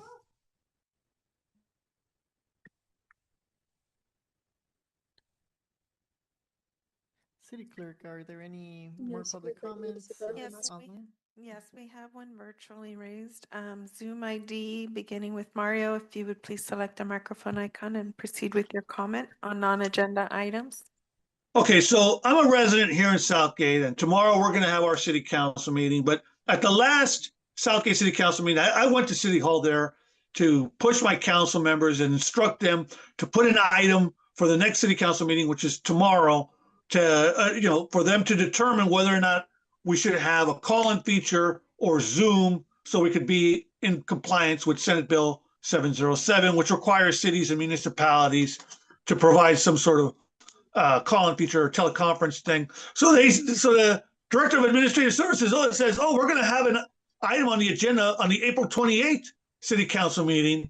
So what they want to do is they want to be able to test whatever system the city decides to go with in May and June. And I'm telling these bozos, look, you're going to have two meetings in May and another 2 in June. That's 4 meetings. That's not enough time. You should be testing it now, for crying out loud.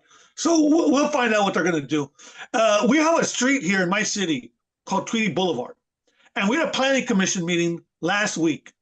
And the director of community development, Gabriel Perez, made the stunning announcement that 70% of the buildings and businesses that you see on Tweedy Boulevard are dead and vacant. There's nothing going on there.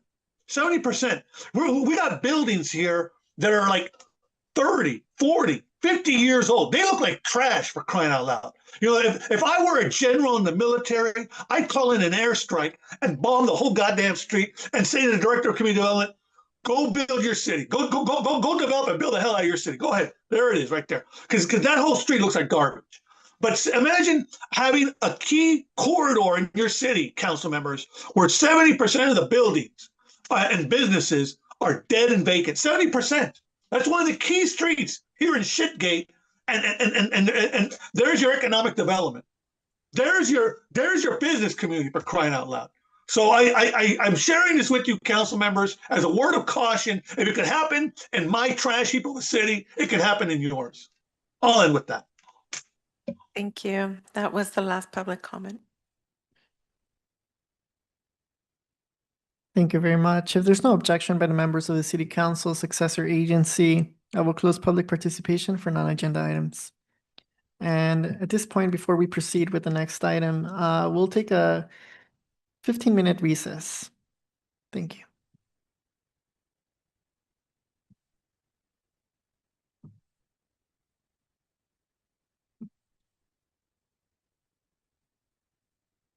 What it is?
The meeting will now reconvene in about 2 minutes.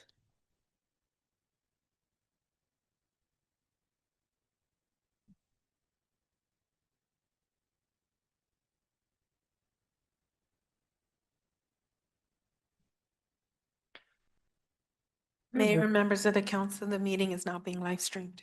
Thank you so much, City Clerk. We're back from recess. We're moving over to public participation. City Clerk, will you please announce the instructions for public participation? Yes, thank you. Members of the public will now have an opportunity to speak on items listed on the agenda. Please state your name for the record before addressing the members of the council and successor agency. Each speaker is limited to 3 minutes. Callers wishing to speak may do so at this time by dialing *9 from your phone, and when instructed, dial *6 to unmute yourself. Individuals joining through Zoom may request to speak by using the raise hand feature and select the unmute or microphone icon when instructed. We will begin to hear from the members of the public that are physically present in the chamber, and we did receive 4 written comment card public communications, and that's been distributed to the full council. Thank you so much, City Clerk. We will move on with public comment for agenda items, starting with Mateo Gil for item 12.3.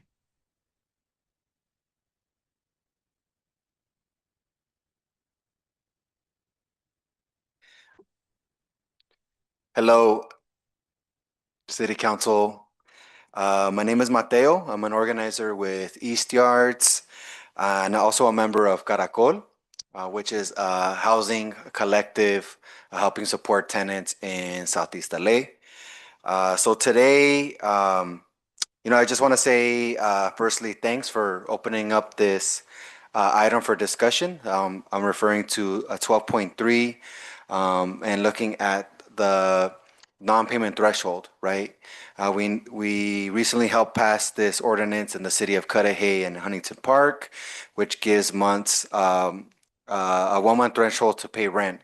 Right now, we know with ICE raids that many tenants are at risk of being displaced. And we were actually here back in the summer, if y'all remember, advocating for an eviction moratorium. So we ended up bringing this fight to the county, and what the county ended up doing was passing a 2-month non-payment threshold, but only in their jurisdiction because they didn't want to surpass their powers. But some of the advice that they gave us was to go to the individual cities, the incorporated cities in LA County, and bring this motion forward. So that's part of the reason that we're here today, to bring this motion into to Bell Gardens. And y'all have already been a leader for renters, and I believe that y'all can continue to be a leader for renters and bringing this policy forward. And I think that tenants, they shouldn't be punished for missing out small amounts of rent, especially during a time where many of our neighbors are still disappearing. I saw that y'all had posted on your social media that there was some ICE activity right in Bell Gardens. So we know that ICE is still here. So it's really important that we take measures to protect tenants. And I think that passing a non-payment threshold can be indicative of that. One of the things that our groups have recently done are do rental assistance clinics. We were able to help 160 tenants throughout the Cela region, and 10% of those tenants came from Bell Gardens. So there's still a significant number of tenants, and those are only the tenants that were able to find out about the clinics, right? There's a lot of tenants who I'm sure had no idea that these clinics were happening. And one of the issues, however, is that through the rental assistance programs, it requires landlord participation. So when the landlord doesn't want to participate, we know there's tenants that would fall through the cracks. That's where this non-payment threshold would come into play and really help many of those tenants out. So we just want to ask that y'all consider this policy to be voted on. I know it's just a discussion today, but thank you. Thank you, Mateo. Up next, we have Mari Guzman for agenda item 12.3 or 12.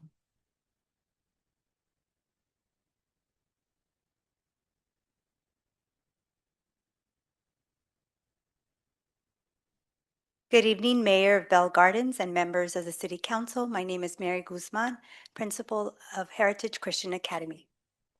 Thank you for the opportunity to speak once again in support of reinstating the sale of safe and sane fireworks in Bell Gardens, discussion item 12.2. As a school principal, parent, and community member, I would like to remind you about some items that I covered last time I was here. A few key reasons for this decision could let me backtrack here. As a school principal, parent, community member, I would like to remind you of a few key reasons this decision could positively impact our community. First, local fireworks sales provide valuable fundraising opportunities for nonprofits, schools, youth groups, and churches, directly benefiting our students and families. In the past, our church operated a stand, and it was a positive community building experience. Our goal this year is to use the funds raised to establish a mini STEM fair that will expose students in Bell Gardens to new opportunities and careers in science, technology, engineering, and math. This event will also connect them with college pathways, mentors, and industry professionals. Fundraising through fireworks sales will help make this vision a reality. Additionally, many residents already purchase fireworks in neighboring cities. Allowing local sales would keep those dollars within our community while also generating revenue through permits and sales taxes. Providing a regulated option may also help reduce the use of illegal fireworks, which pose serious safety risks, including injuries and fires. A legal and controlled environment encourages safer choices for our families. As a parent, I value having a safer community-based option for celebrating special occasions like Independence Day. In closing, fireworks not only support local programs, but also bring people together in spirit of service and celebration. I respectfully urge you to reconsider bringing back safe and sane fireworks. Thank you for your time and your continued service to our community. Thank you very much. Up next, Jasmine Gonzalez.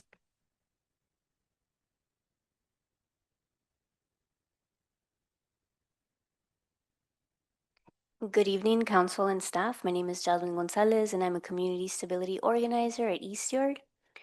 So I'm here to urge y'all to pass a non-payment threshold of 1 month at fair market rate. Since June of 2025, many BG residents have experienced housing insecurity due to the ICE raids, and little has been done to protect these tenants. We know that there's been like rental assistance, but oftentimes it requires a landlord to accept that rental assistance, and it's something that we've seen come up again and again. It's an issue. So in 2025, there were 82 unlawful detainer filings in Bell Gardens, and although we don't know what portions are for non-payment, based on historical patterns, it's safe to assume that at least 50 to 60% are for non-payment. This is why it is critical to pass good policy like a non-payment threshold to give these tenants some time to pay back rent rather than be evicted. Please do the right thing, just like Cudahy and Huntington Park, and pass a non-payment threshold of 1 month. Thank you. Thank you. Up next, Lilia Gonzalez.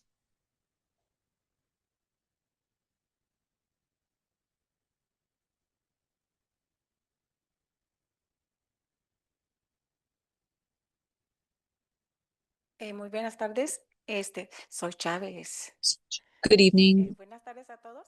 Good evening Como to ya todos los everyone. compañeros ya escucharon ustedes, yo vengo a hacer la misma Since you petición.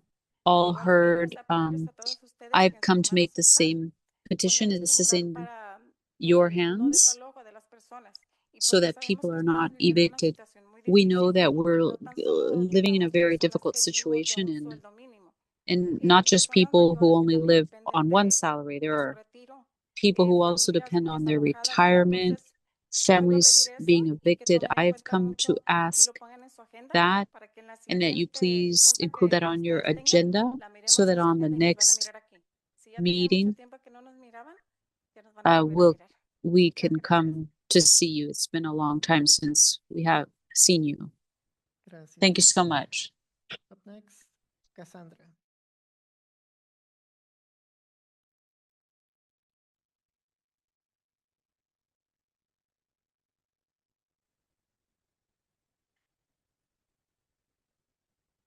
Hola, buenas tardes. Hello, good evening. Bueno, pues voy a ser bien precisa en Well, esto. I'm going to be very Que pongan esto ya ahora sí precise about su agenda. this for you to put this on your lugar agenda sea formally so that no pago, ¿verdad? Para evitar este tipo de desalojos. we have this Les voy a platicar un poquito de mi historia. non-payment to avoid evictions. I'm going to tell a story. In January, I was sent a link to apply for this assistance. I stopped working because my husband had a pre-heart attack. He was several months without working, and then he got out of the hospital. I had to forcibly take my vacation in order to care for him, but he went into the hospital for 2 weeks. I was without work for a month. The salary that I earn monthly is between $2,000 to $2,700. I have to pay my rent. I still have to pay for insurance, food bills, etc. The little assistance that I receive from the government isn't enough. I asked for the assistance. I was asked for a form, the W-9 form I was asked to fill out. And I brought to a notary. The person I requested it from denied me, and they were not able to help me with the 2 months of rent. Because of that, I was already warned about an eviction. I had to borrow money to be able to pay the rent. Thank God we were able to pay it with what we asked for, but it's important for you to realize that in my case and for people who are going through this, it's a little complicated for many reasons. Terrible things are happening during this time. What we ask is that the tenants have to have long-lasting solutions. They can't just be temporary. There has to be this type of law that are carried out. It can't just be for a time. It has to be a long time. Our situation isn't going to just be for a short time. It's a long time. I ask that you truly consider this. It's kind of just joking by saying, oh, well, we're going to see if we talk about this or not. No, it has to be formal. It has to be very serious. It's not just 3 or 4 people who are here asking for this. Rather, it's a lot of voices that we're representing. Thank you. Muchas gracias. Up next, Nathan Nunez.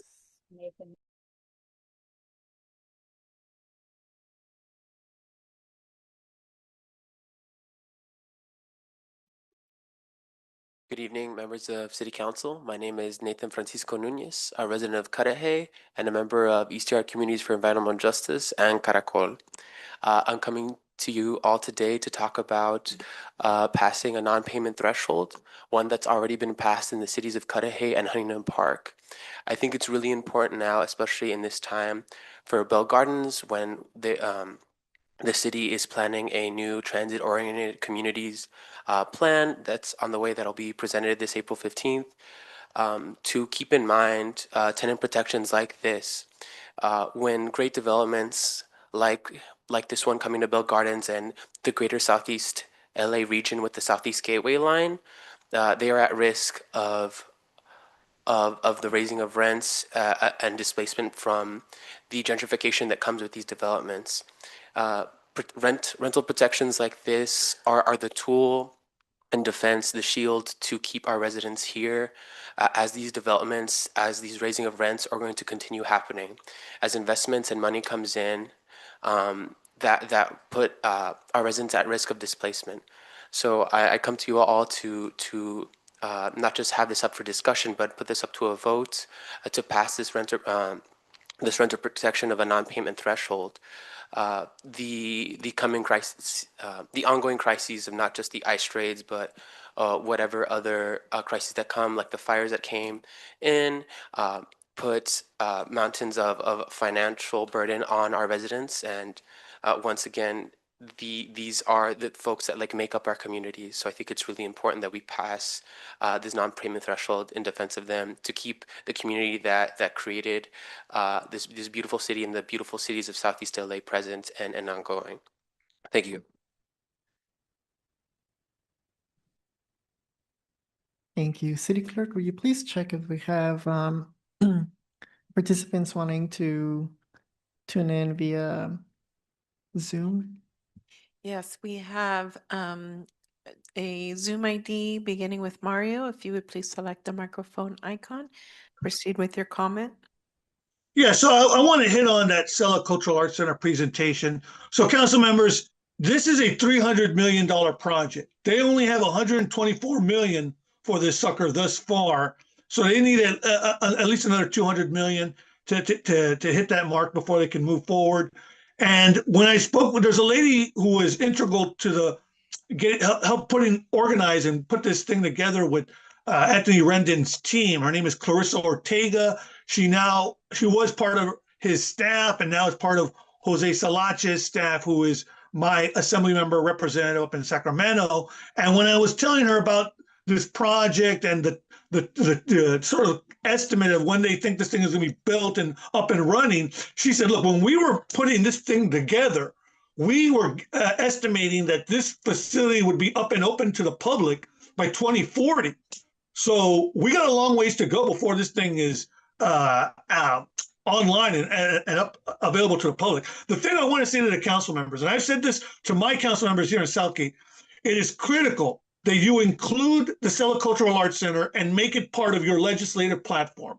If you don't do that, they're not going to get the money, because the big money to fund this is going to come from your U.S. senator, your city's congressional representative over in D.C., your city's state assembly member representative, your city's state senator. It is critical that you put this on your city's legislative platform, have your lobbyists go after funding. It's not one city alone isn't going to do this. All the Sella cities, my city and all the surrounding cities around Southgate, have to come together and really chip in and contribute to help fund this behemoth of a project. Otherwise, we're never going to get it. And what kills me is that these bastards at LA County, they have the money. Their budget is in the billions. You're telling me they can't carve out 200 million and fund it out in increments, 50 million a year? I mean, come on. They have more than enough money to fund this thing if they wanted to. So yes, if you could please. And by the way, regarding gentrification, so I was at the past meeting that they had last week in the city of Linwood at their Bateman Hall, and the advisory panel members, they're very concerned about this whole gentrification issue, and so much so that they specifically requested to have one meeting where the sole topic is gentrification, because they really want to address this and dive deep into it. So as these meetings progress, I'll let you know. Left. I'll let you know when that meeting is going to come up, and keep you informed. The next meeting that they're going to have is going to be in June. That's the next one for the Sella Cultural Arts Center, and that most likely will be in Linwood. I'll end with that. Thank you so much. Zoom ID beginning with Melody. You can select the microphone icon and unmute yourself. You have 3 minutes. Thank you. Good evening, and thank you to the City of Bell Gardens for considering the motion of the non-payment threshold. My name is Melody, and I'm part of the coalition Keep Sella House, as well as the organization California Latinas for Reproductive Justice. And I'm here to urge the council to adopt a non-payment threshold for evictions and take meaningful action to protect our community from displacement during this time of ongoing ICE activity. What we are experiencing is not just a policy issue, it is a human crisis. These raids are not isolated incidents of enforcement, but they are destabilizing entire neighborhoods. Families are living in constant fear, unsure if their loved ones will come home, unsure if they themselves will be forced to leave everything behind. That kind of fear makes everything nearly impossible, and it's really difficult to maintain stability under these circumstances, including keeping up with rent. Families and children deserve the right to live in safe and healthy homes. That should not be controversial, and yet it is heartbreaking to see our communities laid bare, stripped of security, of peace, of the basic conditions that they need to thrive. When families are pushed out of their homes during these moments of crisis, the damage ripples far beyond one household. It affects schools, local businesses, and the overall well-being of our city.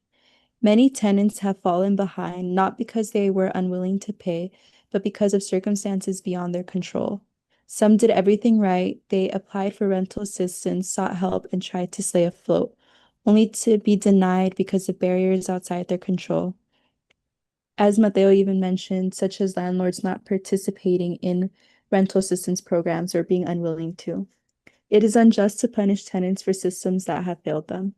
A non-payment threshold is not about excusing rent. It is about recognizing reality. It is about ensuring that eviction is not the first response to hardship, especially during a time when entire communities are under stress. It is about giving families a chance to stabilize, to recover, and to remain part of the community they call home.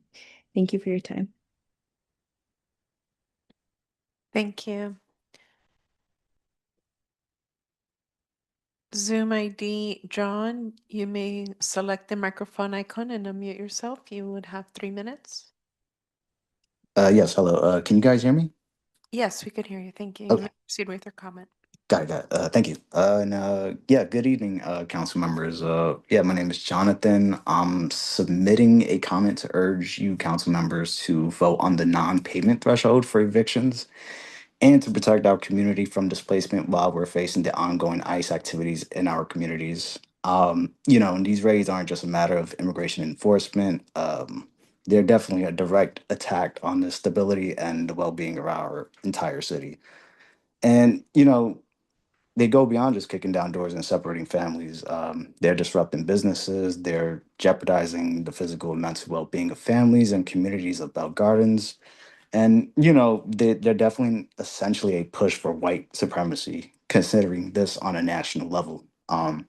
So if we're passing this emergency moratorium for evictions, we're going to provide a useful safety net for the most vulnerable members in Bell Gardens. That means a lot of the working class. That means for Black and brown members of our community. That means people with disabilities, people from the LGBTQIA plus spectrum, all of that. So yeah, many tenants are falling behind not because they refuse to pay either, but it's because of circumstances beyond their control. And that's just including like delayed or missing rental assistance. And in some cases, renters took all the right steps to apply for support only to be denied funds because their landlords willingly chose not to participate in assistance programs or did not complete the process. We should recognize that these are structural barriers committed by landlords. Tenants should not be penalized for these barriers. So, I urge you guys to act proactively to prevent further devastation. Stand with your constituents, follow the moral prerogative of doing the best you can for our vulnerable members. Because when one of us is affected, then it hurts us all. Maybe not now, but later down the line for sure. Thank you, Council. Thank you. That was the last public comment provided. Thank you. If there's no objection by the members of the City Council, I will close public participation. Moving on to item number 9, committee updates. Does any member of the council have an update on their committees? If not, we'll move over to the city manager's report. Thank you, Mayor De La Rosa. Just a reminder, we have a weekly open art studio experience on Thursdays at 6 p.m. at Veterans Park. It's a little bit lighter out, so easy to get there and still get out after doing some art and it being light outside. You can walk back home. We have the resident art and yard sale on Fridays at 10 a.m. at Veterans Park. On March 25th at 6 p.m. there was a neighborhood watch meeting with LA Sheriff at Paseo del Rio and Greenwood. So thanks to the police department and everybody that supported it and showed up and attended. Saturday, March 28th was the Spring Festival. It was well attended. It was very warm this year. So thanks to everybody that had put in effort to make that a great event all the way around. Monday, March 30th was an observed holiday. City Hall was closed. Friday, April 3rd was a resident art and yard sale that included the free farmers market. Wednesday, April 8th, staff co-hosted Naleo's listening series at Encanto Banquet Hall.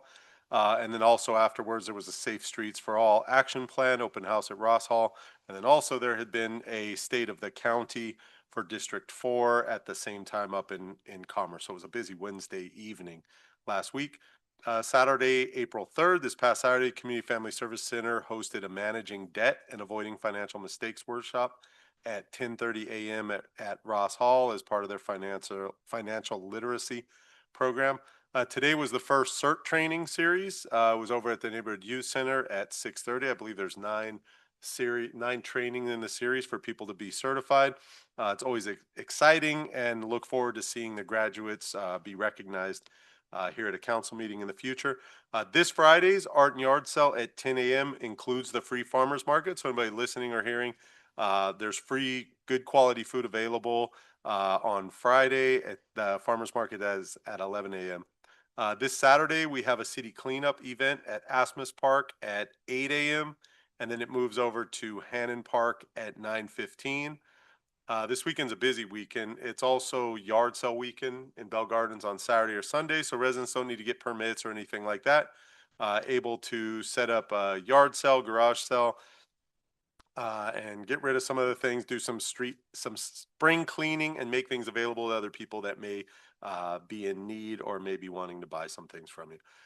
This Saturday is also the monthly food program at Veterans Park at 10 a.m. So it's a busy weekend. Always just want to mention the consent agenda, a couple of items. We have an extension of our maintenance contract with Econolight, so they do all of our maintenance and repair program to all the street lights in the city of Bell Gardens. The street lights need to be up and running, otherwise calamity ensues at the intersections. And also an approval of an agreement with the Southeast Aquatics Dolphins for a youth swim team program at the Aquatic Center. So this is the former Downey Dolphins that have left Downey and come to Bell Gardens and changed their name. And it's a ready-made swim team that we project will grow over the years. And then final, just want to make a couple comments for clarity. There are only 5 remaining development agreements for cannabis retailers in the city of Bell Gardens. They're all moving forward as our community development staff showed us.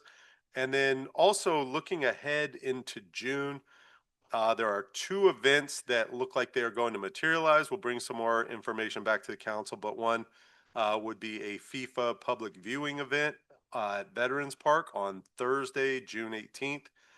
Would be for the Mexico versus Republic of Korea game. So we'd have a big screen out there and turn that into a big event. And then also there is an open streets event that the city of Bell and city of Maywood are working on together. Through the Gateway COG, they've been working towards trying to get Cudahy and Bell Gardens interested, and Bell Gardens wouldn't make sense without Cudahy. It sounds like the Cudahy City Council is pushing forward with it, so that's something that we'll bring to council, so that it would be an open streets event that basically starts on Atlantic, comes all the way down to Clara through Bell, Maywood, cuts across Cudahy, and then over the bridge. There'll be a demonstration project that Gateway COG is doing, and then come across Clara and then ultimately end at Ford Park. So it's a project that's already going that the city's able to jump on with the city of Cudahy to have an open streets program, something that we've talked about for a few years and haven't really been able to fully materialize. Final note on that, it happens to be the same day that there is the FIFA fan zone in Downey, is also that Saturday, June 20th as well. So these are some items that have just popped up, but I wanted to mention to council and the residents. People are making their summer plans already. Thank you, Mayor. Thank you, Mr. O'Kelly. We will now move over to the consent calendar. Does any member of the city council wish to pull an item from the consent calendar? If not, I would like to create a motion, if there's no objection, by the way, to move item 11.5 to be tabled to the next meeting. May I have a motion to approve items 11.1 through 11.6 of the consent calendar with the exception of item 11.5? I'll move. May I have a second? Second. We have a motion and a second. City Clerk, will you please conduct a roll call vote? Yes, thank you, Mayor. Members of the council and successor agency, Barcena, Yes. Councilmember Chavez, Aye. Councilwoman Sanchez, Yes. Mayor Pro Tem Guillen, Yes. and Mayor De La Rosa. Motion passes.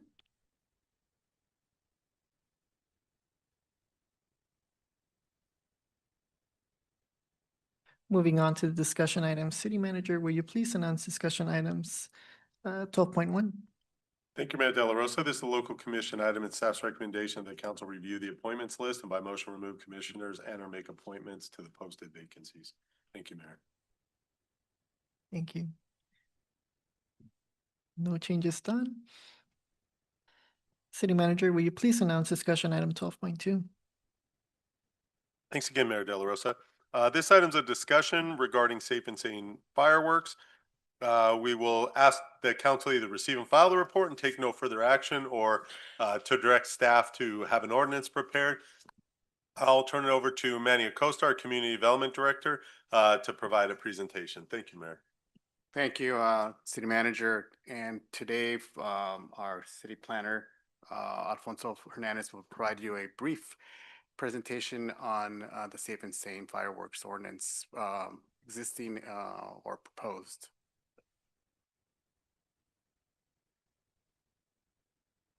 Good evening, Mayor Pro Tem, and City Council. I am Alfonso Hernandez, City Planner. The item before you today is a report on safe and sane fireworks ordinance procedures. Staff recommends the City Council either 1, receive and file the report, or 2, direct staff to prepare a safe and sane fireworks ordinance for consideration at a future City Council meeting. Fireworks are broken down into 2 categories and defined by the California Health and Safety Code. These categories are 1, safe and sane, and 2, dangerous. In summary, safe and sane fireworks are approved by the U.S. Consumer Product Safety Commission and tested by the California State Fire Marshal to ensure safety standards, state safety standards. And dangerous fireworks contains specific hazardous chemicals and explosives.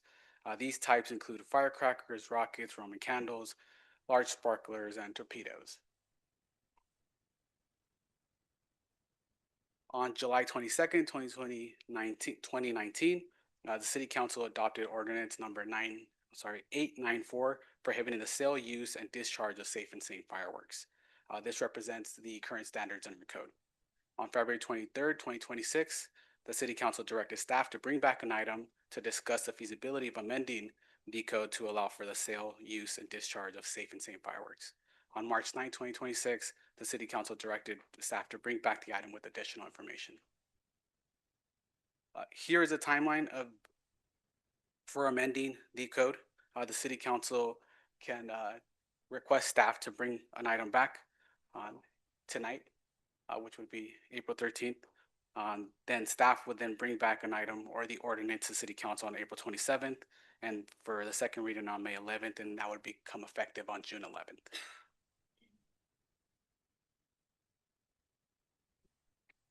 The City Council requested that a poll be conducted. City staff opened a survey from March 15th to April 6th, asking 2 questions. Are you a Bell Gardens resident? 1, and 2, should the City of Bell Gardens allow the use of and sale of safe and sane fireworks again? These questions were both in English and Spanish. We received 533 submittals. Of those, 516 submittals responded yes to the first question regarding city residency, and 421 submittals responded yes to the second question regarding allowing safe and sane fireworks. Percentage-wise, 97.54% responded yes to the city residency question, and 78.99% stated yes to the in favor of fireworks. Historically, dating back to 2009, the city has issued between 11 and 3 applications. 2009, 2010, 2011 saw the largest number of approved applications with 11, and 2019 saw the lowest with 3. And the different organizations are on the screen. I'll pause for a minute.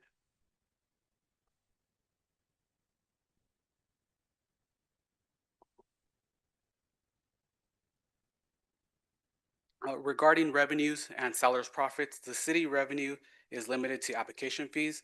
The city previously charged $150 per application. Regarding sellers' permits, unfortunately, the city was not able to locate data on sellers' profits, but TNT, through conversations, shared that they estimate about $8,000 per shed if it was up to 3 sheds in the city.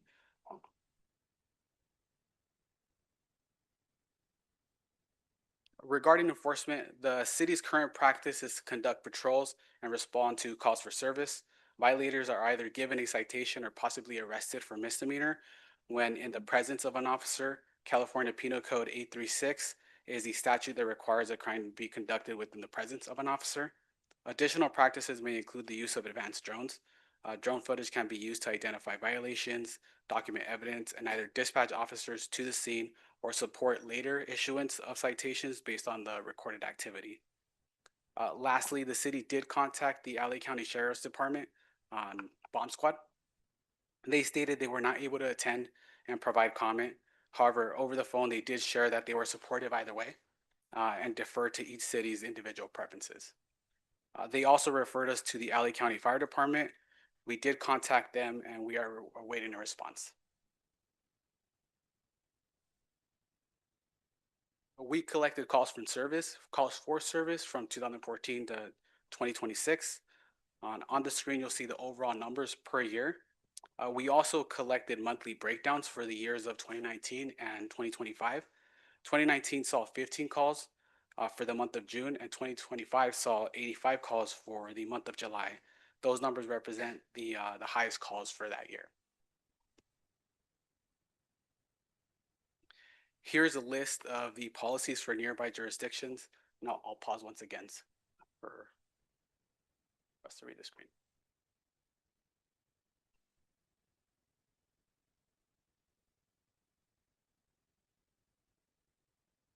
On to procedures for the selection of seller's permits. Every jurisdiction uses different practices. One practice can be the approval of applications by the city council.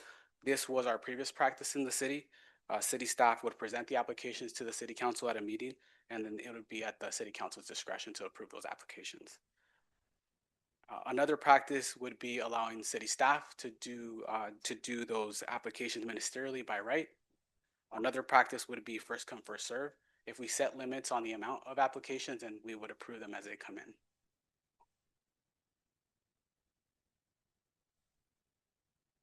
An additional option is to host a lottery. The lottery can consist of one pool or various pools. The multiple pools option can ensure that multiple types of organizations are selected to sell fireworks.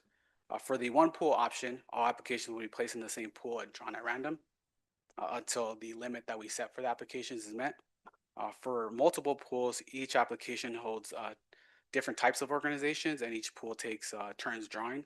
For example, first selection would be from pool A, second selection from pool B, third selection from pool C, then again, fourth selection from pool A, and so on and so forth. And examples of those separate types of categories for organizations are shown on the screen. And these are simply just examples.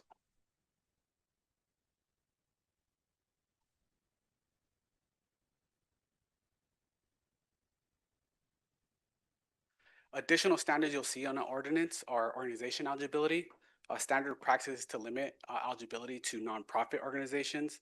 In addition, the city may choose to set additional parameters, such as limiting organizations that are found within the city, organizations in operation for more than a year or more than 2 years, and organizations that focus on specific services.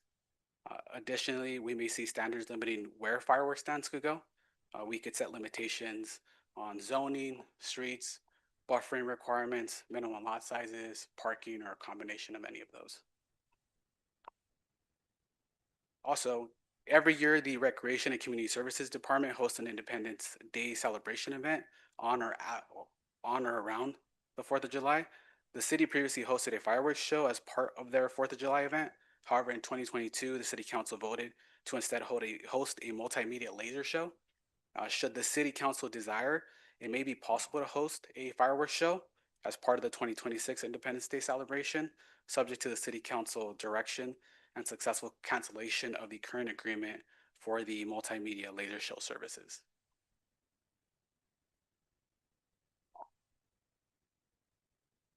In conclusion, it is staff's recommendation that City Council either 1, receive and file this report, or 2, direct staff to prepare a safe and sane fireworks ordinance for consideration at a future City Council meeting. And with that, I conclude my presentation. Thank you. I'm available for questions. Thank you very much. One particular data set that stood out to me was the firework calls for service. And I noticed that it incremented substantially, especially after the changes in regulations in 2020.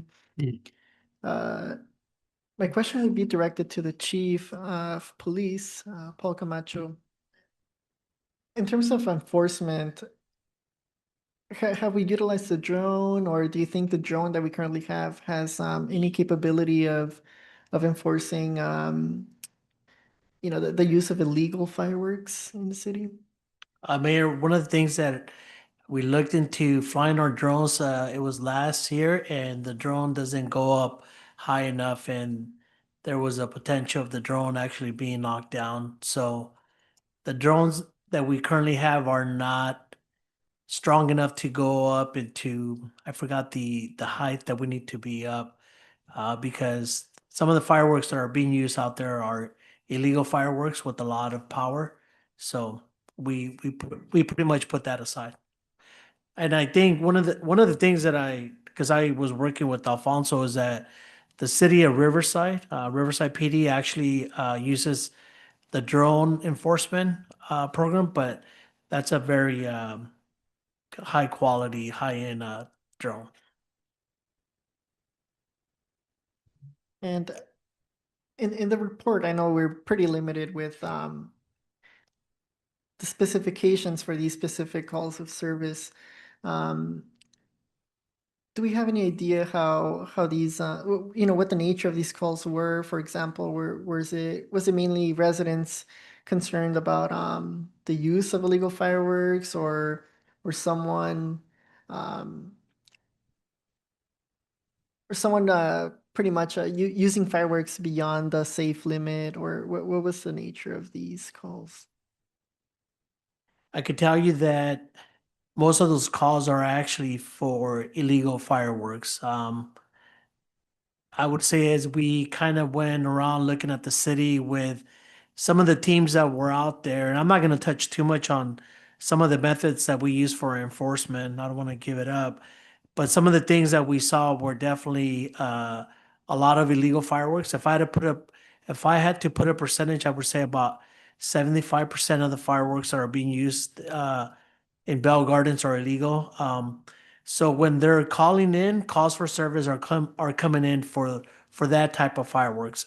It's not going to be your safe fireworks that you're buying at the stands, because they don't have a lot of power. I think what people are looking for is the high, which is to see how high they could go up, and you're almost talking like a very sophisticated type of firework that is illegal.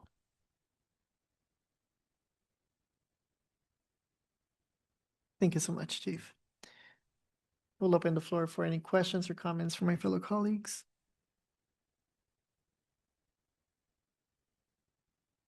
I just noticed that for 2026, we have no calls reported.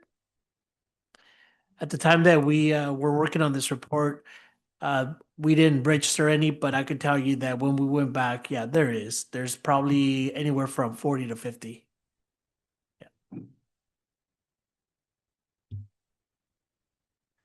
So I'm looking at the data here. Oh, I'm sorry, were you done? You good? Okay, thank you. I'm looking at the data here for the fireworks calls for service, and I'm just trying to remember, the council back then making that ordinance or approving that ordinance in 2019.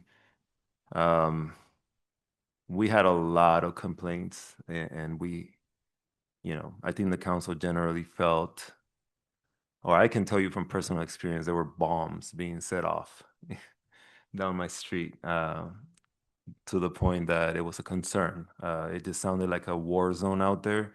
Definitely illegal fireworks. I'll tell you that much. Yes, there's no question about that. The main complaints that we get are not from legal fireworks. They're from illegal fireworks. And just to refresh the memory of you guys from the last meeting, what I did bring up is that back then the chief of police expressed the big concern that because fireworks were legal, that they were being sort of hoodwinked in a way, when they would make the call. The police would go, show up about a call about fireworks, and they'd be like, well, look, we have the legal ones here. So again, I'm just trying to emphasize the need for enforcement. It's just a huge priority for me. I want to make sure that whether we allow them or we don't allow them, and even if we continue to not allow them, I'm still concerned about enforcement, right? I'm still concerned because it's definitely less now. I'll tell you that much. It's a lot less. It's a lot better. That's also another contradiction that I know it's not intentional, but I probably do see the contradiction in the numbers, because even though we have a lot more calls logged on that database, from my experience as a resident, there are less explosions now than before. Again, we're not completely free from it anymore. I still get a lot of that as we get closer to 4th of July. But that's something that I wonder how that works with the numbers, because we do see, like the mayor mentioned, we do see an increase right when the ordinance was approved. We see, like several hundred percentages of increased calls. And from my understanding, and please correct me if I'm wrong, Chief, we don't really have a lot of citations being given out. And as I talked to some of the representatives from TNT, I know that they have found ways to enforce it that are more creative, that are more effective. And like I said, even if we don't bring the fireworks back, I want to make sure that we eliminate as much of these illegal fireworks as possible, right? Again, just sort of a neutral comment there, but I'm glad that this is on the agenda again, and mostly because I do feel like there's a lot of work to be done with or without a new ordinance. And I had a question that is escaping my mind right now. Yes, the question is in regards to the timeline that was presented.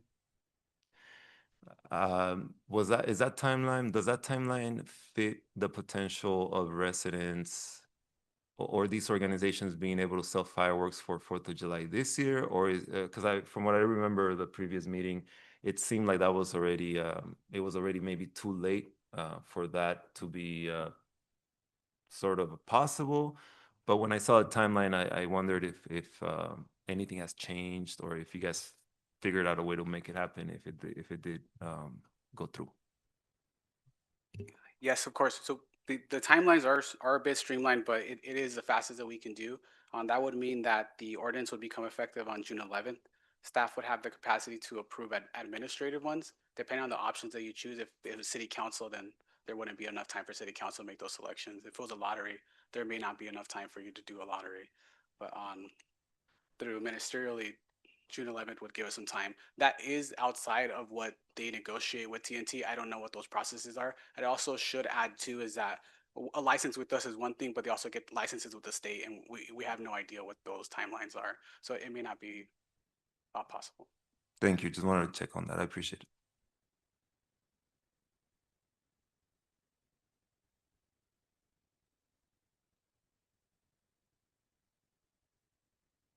I have a question in terms of the main reason why this item was brought up initially was for the sake of nonprofits to generate some revenue while also dividing the clear line between legal and illegal fireworks, right? In regards to the amount of revenue these generate,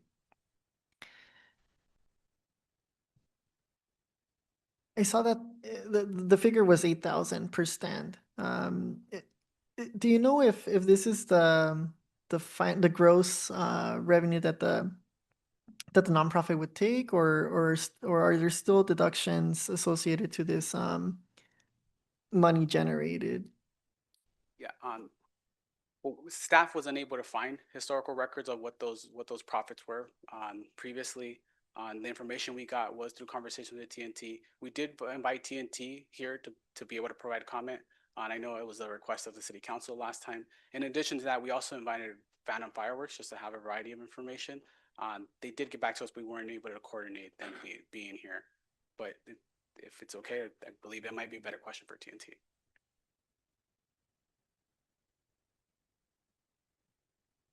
If we may please have the representative from TNT provide some information, if available.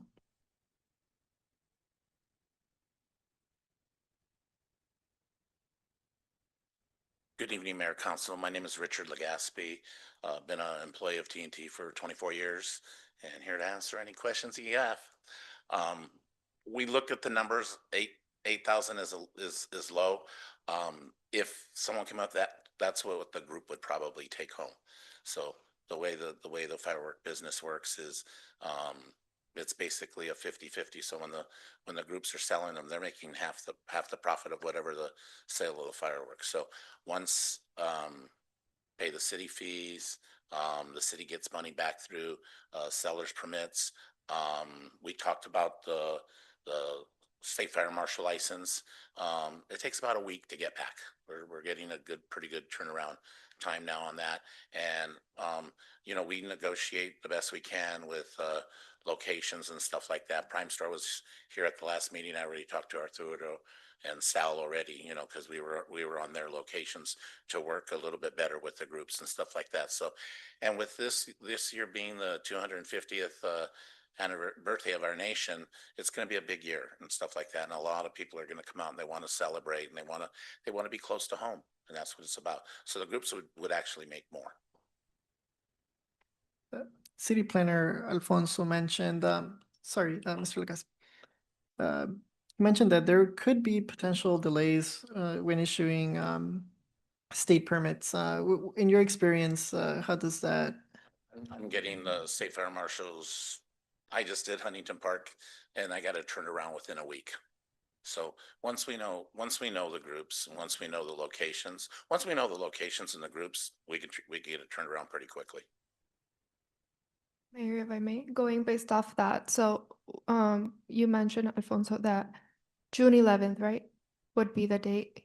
Correct. And for clarification with you, TNT, that would mean that week turnaround, more or less. We could turn it around probably in about a week. So it can happen this year. Yes, and at that time, most of the permits are already put out, done through most of the cities and stuff like that. So the state fire is not going to have not a lot of requests for it at that time. So we work with them really well. Thank you.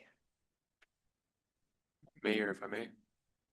I had a quick question, and I'm glad you're here, Rich. Obviously this is your expertise. You actually work for the firework place. How many stands can you guarantee us for, on behalf of TNT, if we were to go that route? I mean, as far as guarantee, it's going to be your call. Like I said, I was surprised at one point, you guys had 11 stands. When you really start to look at it, 11 stands is I believe, for my experience in this, would be way too much, because there's just too many in the groups. They're just going to be, every corner, it'd be like a liquor store at every corner. So I think mostly, with getting back and everything, I'd say, maybe 2 to 3 stands would be a good start for this year. And then we'll just kind of see how it works out. And we'll see what, we are with locations, because, we do have to go out and get the locations, and some property owners, are, they're not. We have national contracts with a lot of 7-Elevens, markets, and Albertsons and Kroger and stuff like that. So that kind of helps us to our advantage. But we just don't want the groups right on top of each other. Thank you for that. Thank you. And to your point, Councilmember Chavez, and looking at the number of applications from 2009 all the way to 2018, there is a substantial decrease in applicants. And I think that that's an indicator of finding that sweet spot in between how many stands could potentially be in the city of Bell Gardens. And I see right away there are 2 consistent applicants throughout the years. And in regards to the portion of the presentation where we discuss the amount of organizations, how the system of selection is going to be structured. In my opinion, I think the multiple pools would be ideal. It gives every nonprofit organization in the community a fair shot in their own sector, right? But in regards to groups and how much these organizations have generated, Mr. Legaspi, by any chance do you have data or more detailed information on the revenue generated by these organizations? So the continued groups have been the TNT groups. They're the ones that have come back. As far as financial statements, I don't have those with me. We can get them to you, but like I said, it depends on your. I mean, COVID year sales were through the roof because everybody stayed home and stuff. You know, when there's not a show, you know, people want to celebrate at home with their families. And, you know, one good thing about that is that it brings people to your community, your markets, your liquor stores, get sales through that. So I can get it to you, but I don't have it with me. But I know they're doing more than 8,000. Clearing out of their pockets, they're making more than that.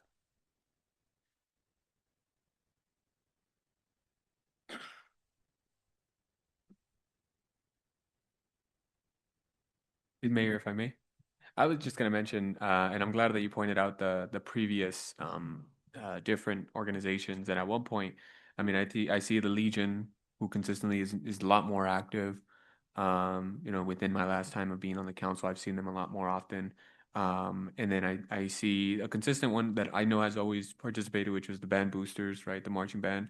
To Councilwoman Dr. Francis de Leon Sanchez point, you know, we have to have that assurance from MUSD that if they're still allowing that sort of fundraising, because that was a point that she did bring forward. So I think that's important to have. I haven't made contact with MUSD to determine if they're still allowing high school, you know, organizations to fundraise as such. And then the other one that it points out is, I mean, our Explorers, I think at one point also had a stand chief. I don't know if that's another initiative that we want to follow, but just based since 2009, I think the Explorers had a stand in 2000 and what was it? I'm trying to see the last one, 2015 and 16, right? Yeah. So, I mean, that'd be another opportunity for them. And then the other one that I see is the Lions Club. I know that the Lions Club always do the fair, and that's sort of their big annual event. Maybe this could be one for the Sela Kiwanis, right? It could be an opportunity for them to get engaged. Or what's another one? What's another group that does events?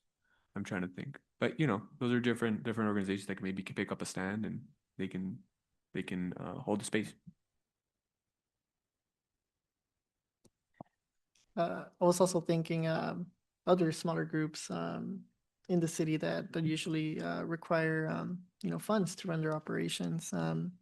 During the art and yard sale, I met a couple of folks who conduct art classes, and they've expressed interest in receiving funding, and I think it's a great avenue to explore to give them direct funding through fundraising, fireworks.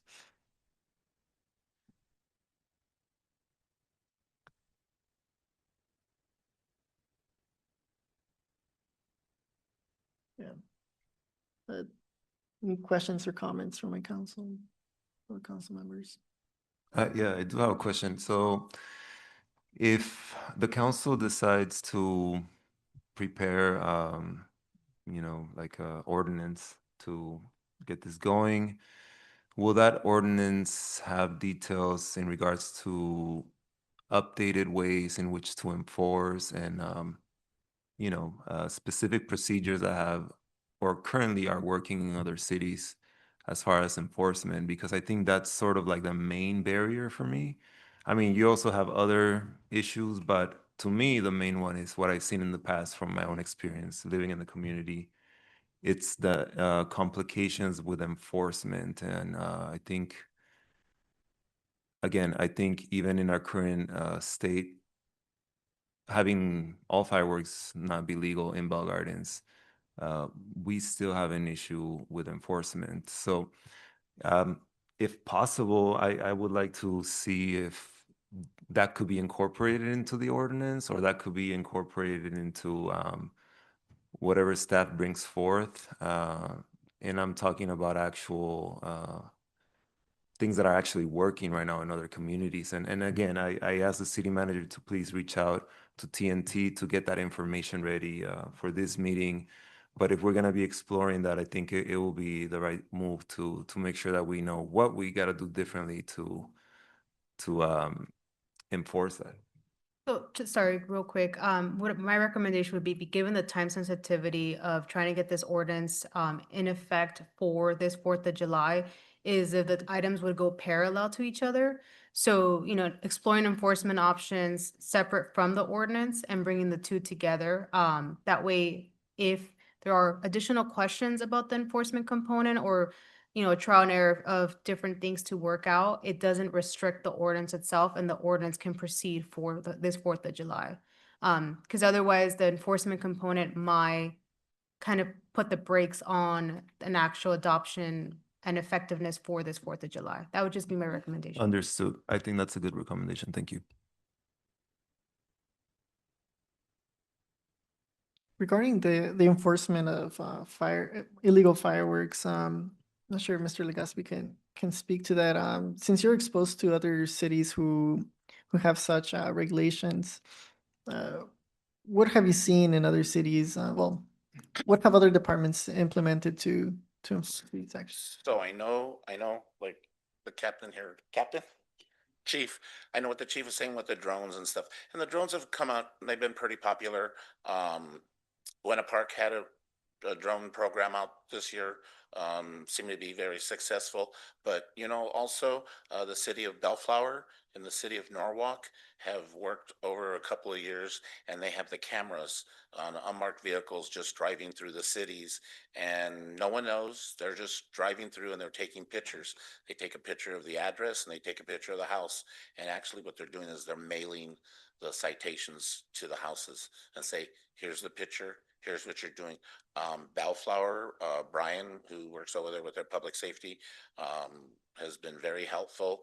They did $270,000 in fines last year alone, and they're mailing out the tickets, which makes it a lot easier. So there's no confrontation with residents or the sheriffs or police stations and stuff like that. So we see a number. We're in 284 cities in the state of California, so we do see a lot. And like what Marco and I were talking about, we're here to help, and we can give you those. There's also host ordinances, which we could help you put together, where the homeowner is responsible.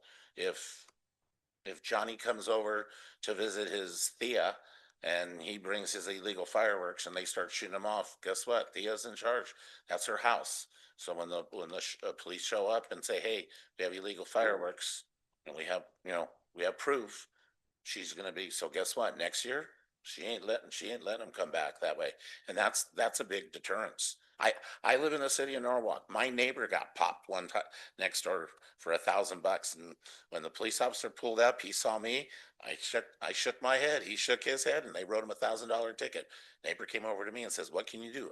Absolutely nothing. You broke the law. And that's the way it is.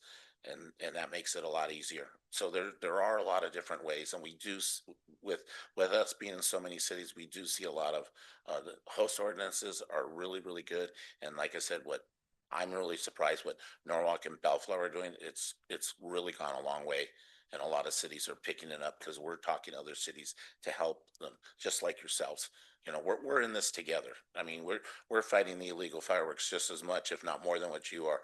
We're on task force. We have educational programs throughout the state that we help work with. So we're here to help, one way or another.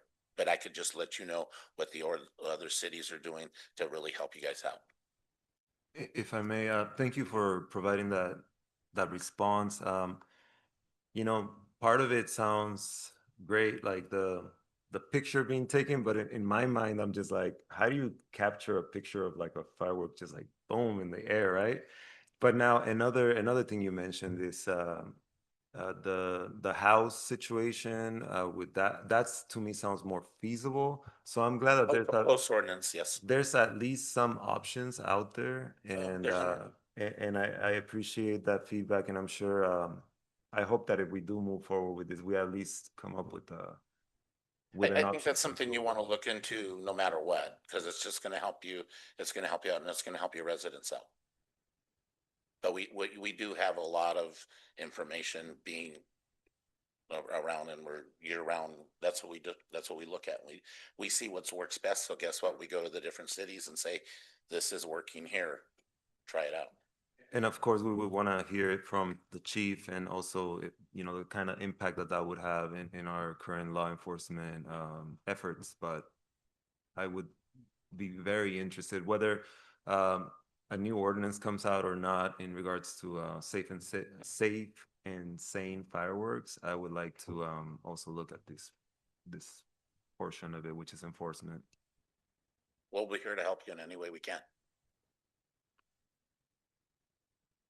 Question to our legal team: if we were to make a motion specific to item 12.2, we could direct staff to explore these options separately, correct? In order to prevent speed bumps in the process, given the timeline that we have for the fireworks sense, correct? Yeah, my recommendation would be to focus on the safe and sane ordinance for now, but with bringing a future item for, once we have more opportunity to study the issue, for the enforcement component. But for now, given the time sensitivity, to give direction to bring back this ordinance now, following the timeline proposed by staff, and then in the future, bring back more of an enforcement update as to different options. One thing I do want to add, for if there is direction to bring the ordinance, I think the biggest component that staff's going to be looking to is, what exactly do you guys want to see in this ordinance in terms of the permits? I do have a question. Or I have a question. For the method of selection, would we be doing that today, directing that today, or? That is correct. That's what we need. That's the missing piece for us to be able to prepare the ordinance.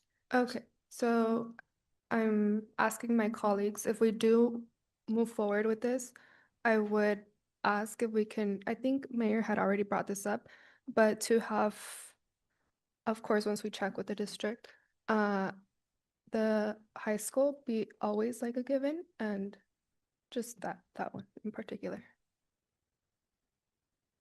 I missed the last word. The high school what?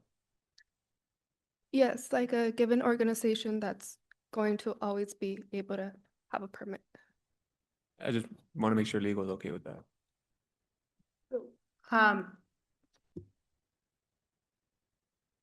Given that we haven't discussed it with the school district yet, I'm not sure we would kind of phrase it in a way where, we have or if you guys give direction for a backup in case the high school doesn't allow. I'm not sure. I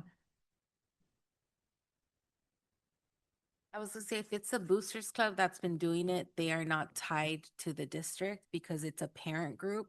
So they are able to do things without the guidance of the school district at times. I don't want to speak for the school district, but I'm only speaking for the school district I work for. So that's an option if it is the booster parent club.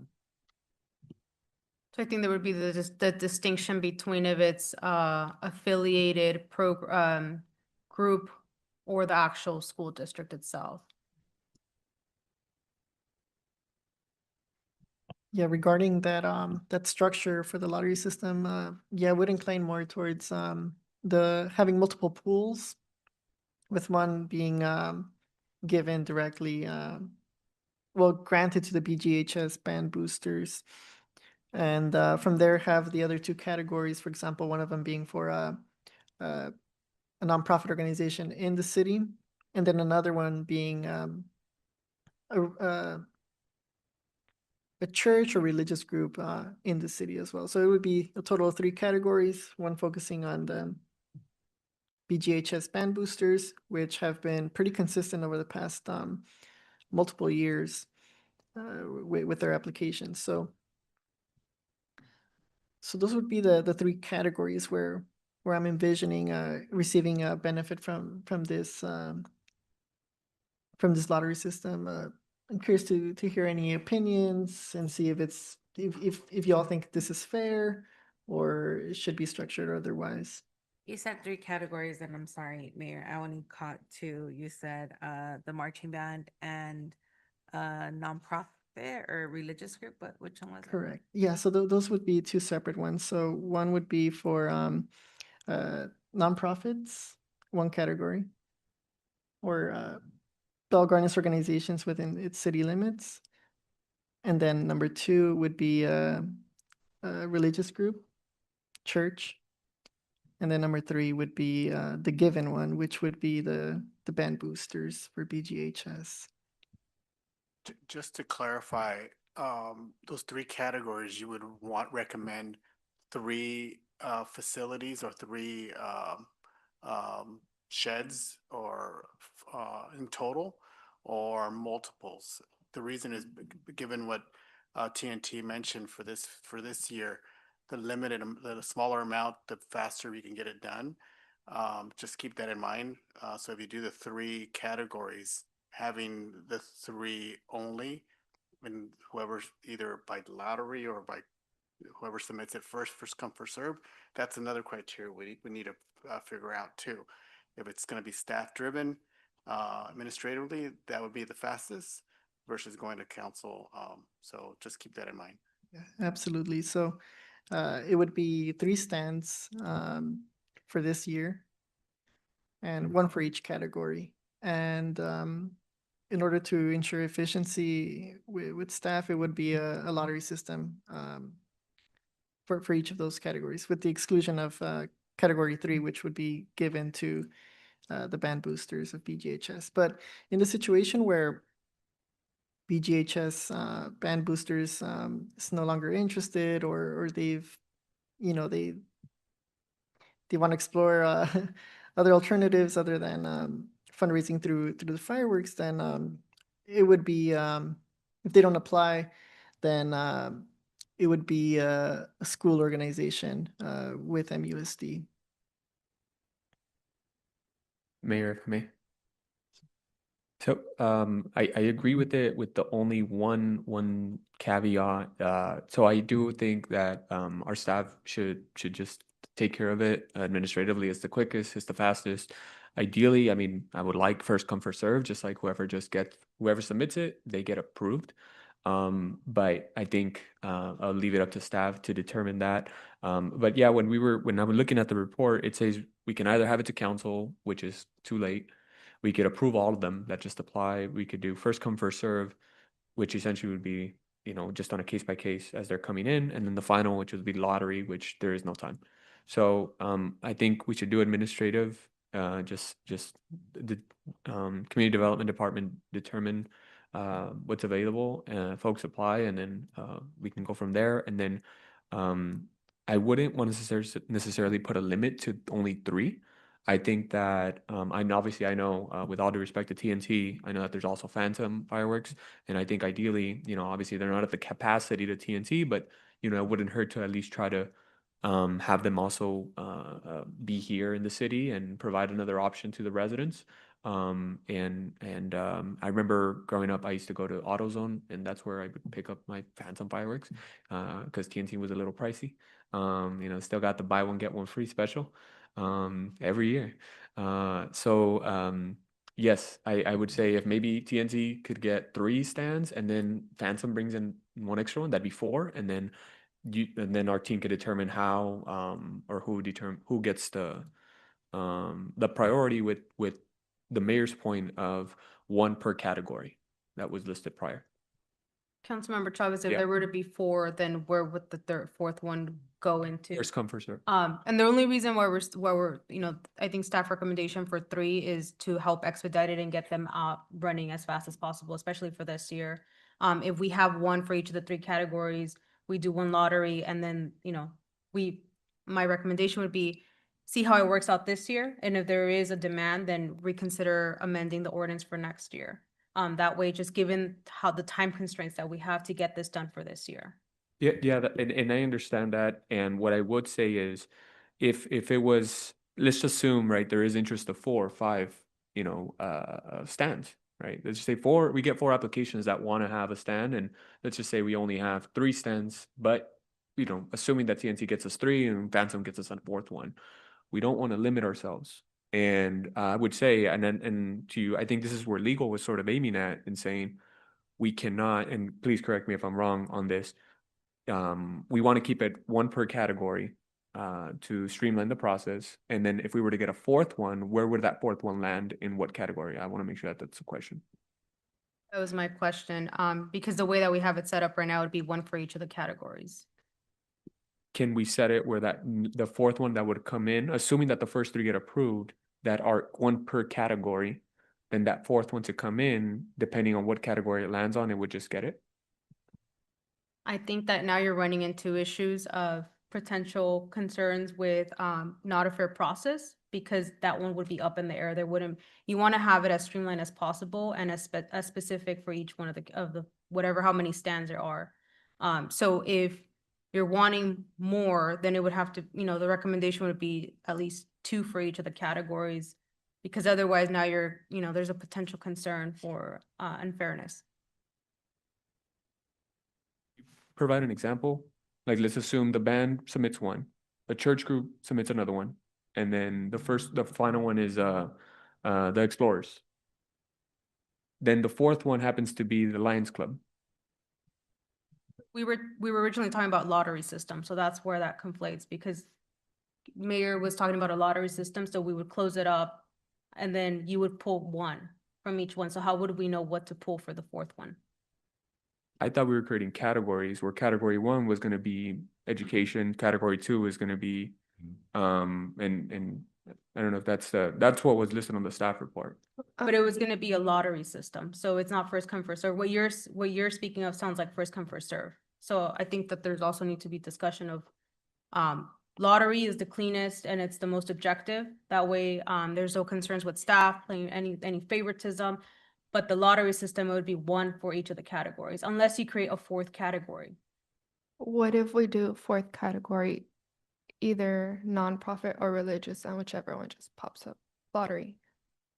Currently, we have BG Band Booster, nonprofit in the city, and a religious group. So those are the 3 categories.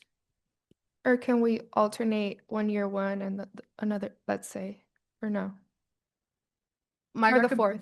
My recommendation would be, if you want a 4th one, to either solidify it or amend the ordinance next year. How about this? We create a 4th category if there's demand for it, right? I only mentioned 3 because we've gotten 3 applicants consistently for the past, couple of years when there was an actual ordinance allowing safe and sane fireworks. If there is demand for it, we'll create a 4th category, which will be a runoff for those faith-based groups and Bell Gardens organizations. And they will be both merged onto this 4th category, and they'll be given an opportunity to participate through a lottery system. How does that sound? Is that I think you're still running complicating things way too much, and I'm just gonna say this, like, with all due respect, I think that this process has been extremely rushed. People want to have it this year, and I totally understand that. So if that's what we're trying to do, let's not complicate things. Let's do the 3 categories that we have agreed upon already, have 3 fireworks sent for this year. Let's get this done, and then we can amend for the future. But I think right now, with all these things wanting to be added, I think let's try to keep it as simple as possible, as streamlined as possible, to give everybody the best opportunity and still be able to have this happen this year. Just some clarifying questions. So this is first come, first serve only, right? We were talking about lottery system on each of the 3 categories. I thought lottery was no longer feasible for this year. They're making a lottery. So this is how the way I was like, I don't know if I was making sense or what was going on, but we're creating categories. It's okay. We can take our time to clarify. I think, there's no need to get like in a rush. Like, we're here to discuss. So yeah. So essentially my understanding is this. So there's 3 categories, right? And I was understanding it of like, well, how are we creating a lottery if there's only 3 categories? The top 3 are going to get picked, the first 3, right? Isn't that what it is? No. Then it was, well, that's what I thought, because it's like, I would assume that, we were going to have our 3 and each of them was going to be from a different sector. But then Councilwoman Sanchez and I were just discussing, she's like, no, what if it's 2 or 3 churches that submit for that one spot? And then that's the lottery for that one category. Got it. I was like, it made no sense that we were doing a lottery system, assuming, oh, we're just going to pick out the top 3, whichever ones get picked. But then it's like a lottery for the category, if that makes sense. That's how at the end. It would be 3 lotteries essentially.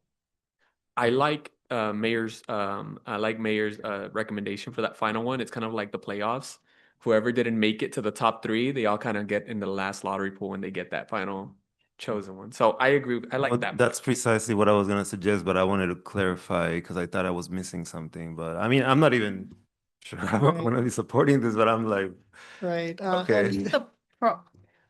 But I think to Dr. Francis de Leon Sanchez's point, that would be great. That would be like throwing a wrench on the system, which is already being discussed. But I mean, let's see how it plays out this year.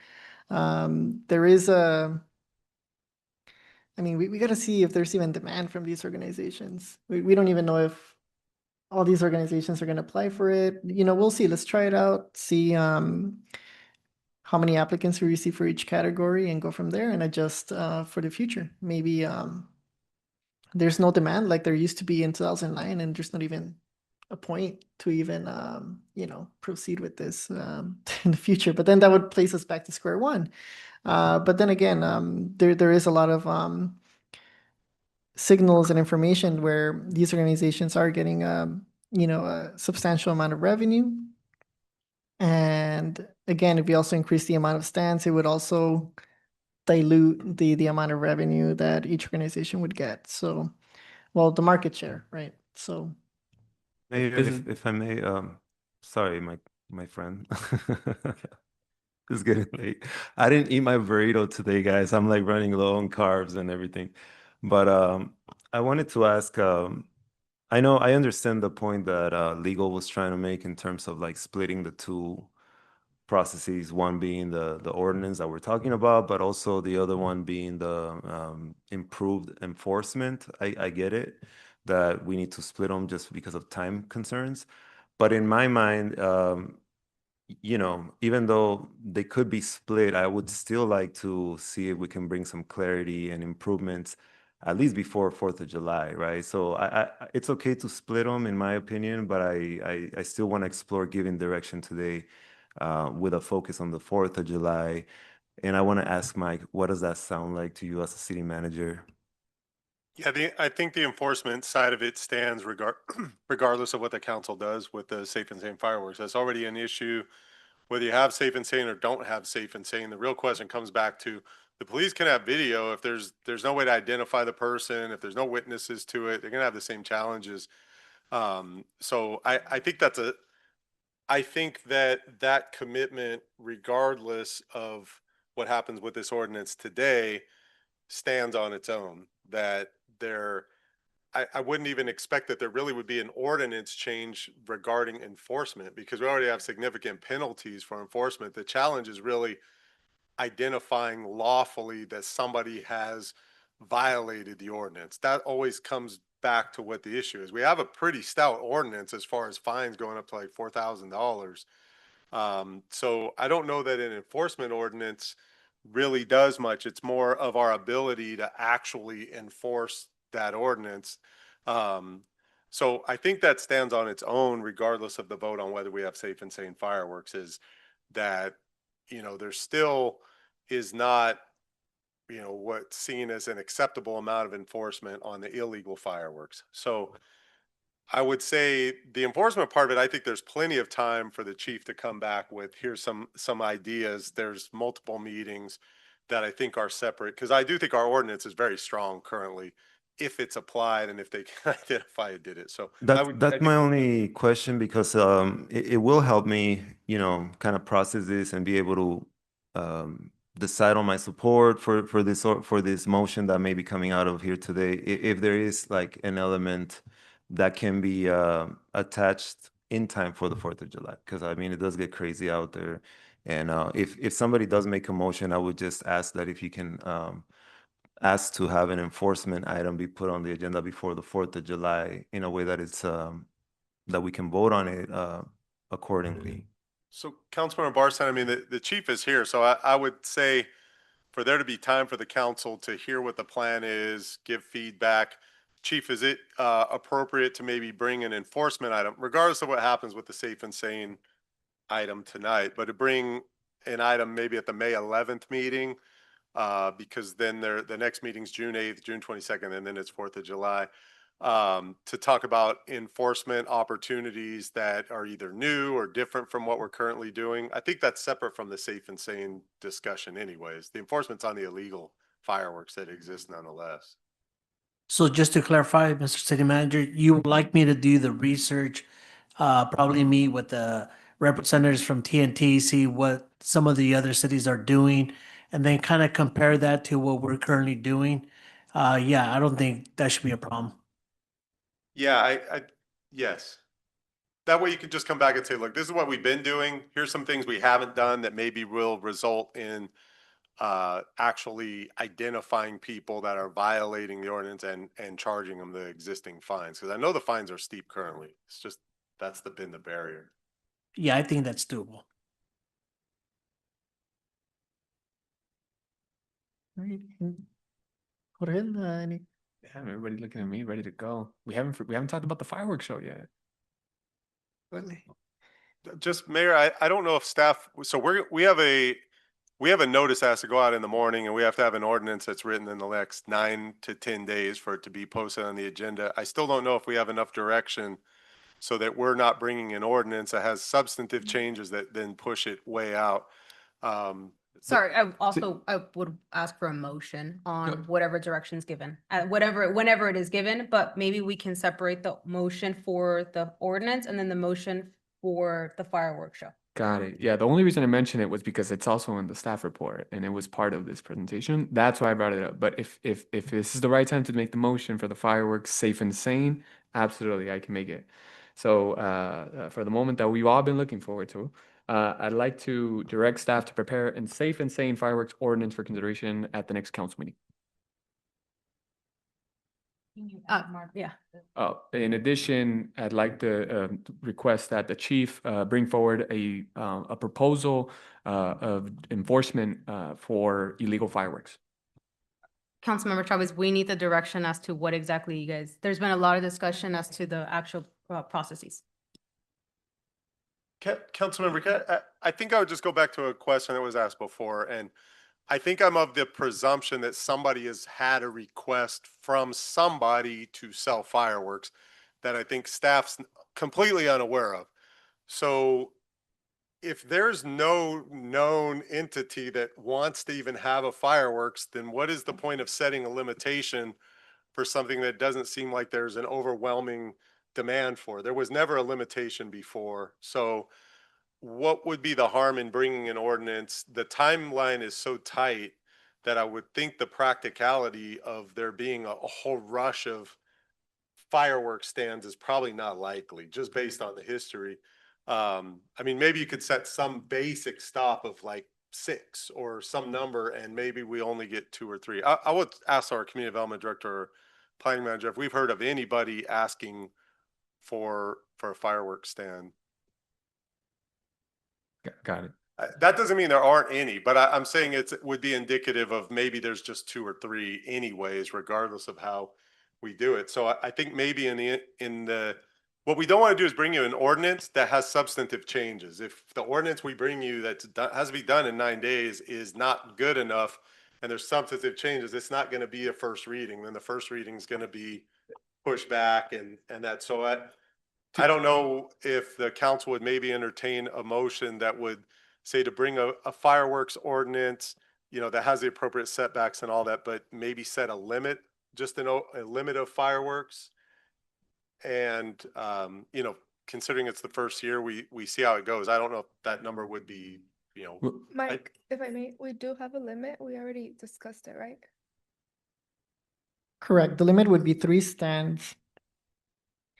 separated into three categories: school organizations, religious organizations, nonprofit organizations within city limits. And the limit is three, based on these three categories. And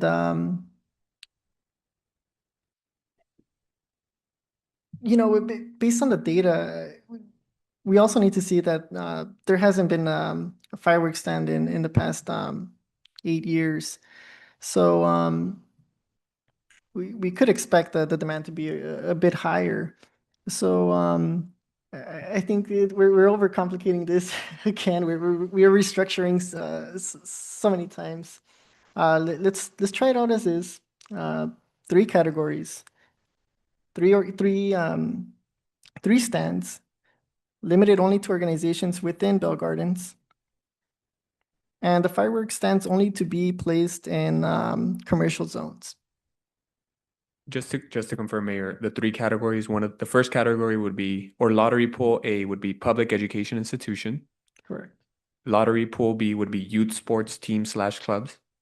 Correct. And the final category would be lottery pool 3, veteran, patriotic, social welfare, civic or business betterment, fraternal, religious, or charitable. I thought we had just. No, again, to clarify, Please. Category 1, faith-based organizations. Number 2, school organizations, which could include sports, right? And number 3, nonprofits based only in Bell Gardens. Yes. Mayor, if I may, just for clarification, the school category, that's exclusive to Band Booster. The recommendation would be to keep it generic in the event that band boosters are not available, or, to keep it fair for all school organizations. For clarification, again, you had mentioned you want to limit to commercial zones. I just wanted to notify the council that some of the churches are residentially zoned, so that might hold some limitations.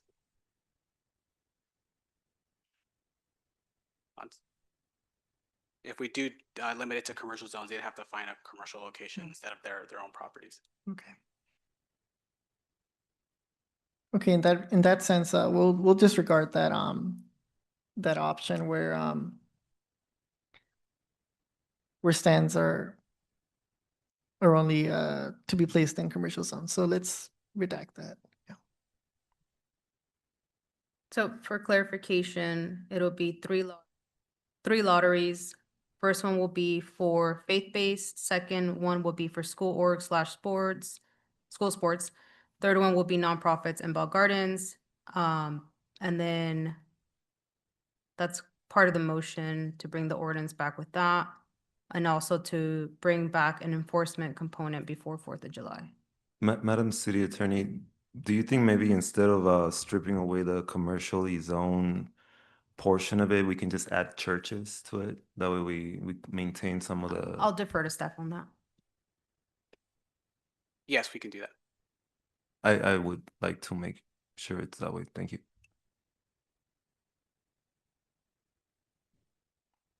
Just to check in with staff, would that be enough direction, covering the details required for this to flow as smoothly as possible?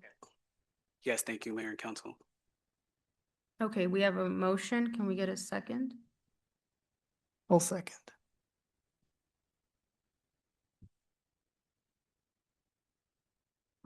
Imagine. Oh, wait, never mind. Jorge did the initial motion. You did. He did. I did do the Okay. initial motion. Yes. Yes. Imagine we went through all of this and it just like dies and it fell. Híjole, no, hombre. Nobody's gonna sign up for the. Dude. Hey, I will say we had Heritage Christian Academy that came and made a public comment about it. I mean, Yeah. yeah, right. I mean, that's a good example. Can we get a roll call on that, please? Absolutely. Let's do a roll call vote on this item. And just for clarification, the nonprofits is the only one has to be within the city of Bell Gardens, is that correct? They all should, yeah. But just to specify, yeah. Okay. Every organization should be within city limits. Okay, thank you. Members of the council and successor agency, Barsina? Councilmember Chavez? Aye. Councilwoman Sanchez? Yes. Mayor Pro Tem Guillen? Yes. And Mayor de la Rosa? That'll be a yes. Motion passes 5-0.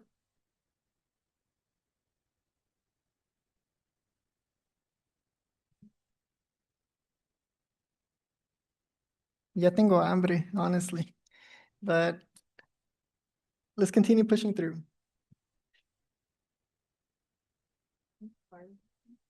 We could talk that. No, we could talk about it. So, in regards to the fireworks show, that Jorge mentioned, yeah, I think, given the fiscal situation, fireworks show should stay on hold. Let's keep that one on hold for now. The only reason I mentioned it was because I noticed, and this is something that when the city manager and I talked about it, we're at a point right now where our contract's actually about to expire with the laser show company. I just was bringing it up, and that's why I thought this. How long is our contract with them if we were to renew? Yes, Councilmember Chavez. We have 1 year left. This is the last year left on the contract with TLC Creative for the laser show. Got it. Okay. Thank you. I have a quick question. How much is that laser show compared to a fireworks show? What's the price difference, if there is one? So this year with the laser show, the cost will be approximately $35,000. I've called a couple fireworks organizations and asked for quotes. And of course, it depends on the type of show that you want. I indicated that we would want a fireworks show that had music synced to the fireworks. So it wasn't just fireworks going off and music playing, it's more synced together. So when when there's a crescendo in the music, it's a big blast. So it coordinates with it. So a coordinated show like that, depending on how big we go, is approximately $25,000. It's less than our laser show. Quick question. I'm sorry. Are you done? I didn't mean to interrupt. Oh, yeah. Thank you. I know that we had the switch because of the fact that we couldn't do 4th of July. Was there a price difference for doing it for Halloween? No, it was the same cost at Halloween. There was an increase every year that was worked out in the contract. So this is the 3rd year in the contract that the maximum increase was up to $35,000, and we reached that limit with this year. And if we were to cancel that and try to get a fireworks show, would we have a cost savings of at least $10,000 for this year?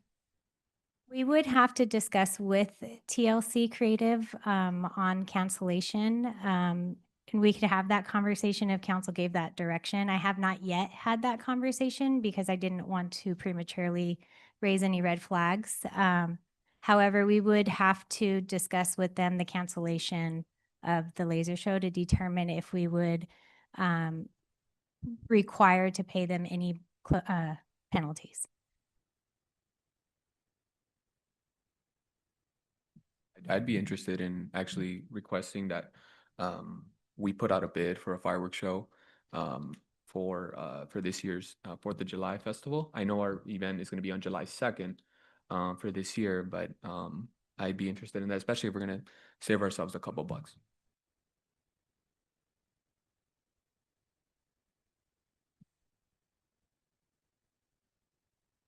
Liz, is 25,000 the minimum of the show, or what are the ranges that you've seen? So it depends on the size of the show that we want. This average fireworks show with music that's synced, you can go larger, you could go up to $35,000. So essentially they work within the budget that you have to a certain extent. There are much larger shows that they are capable of hosting, but something for our size park and community, a synced music show with pretty decent sized fireworks would be running about $25,000.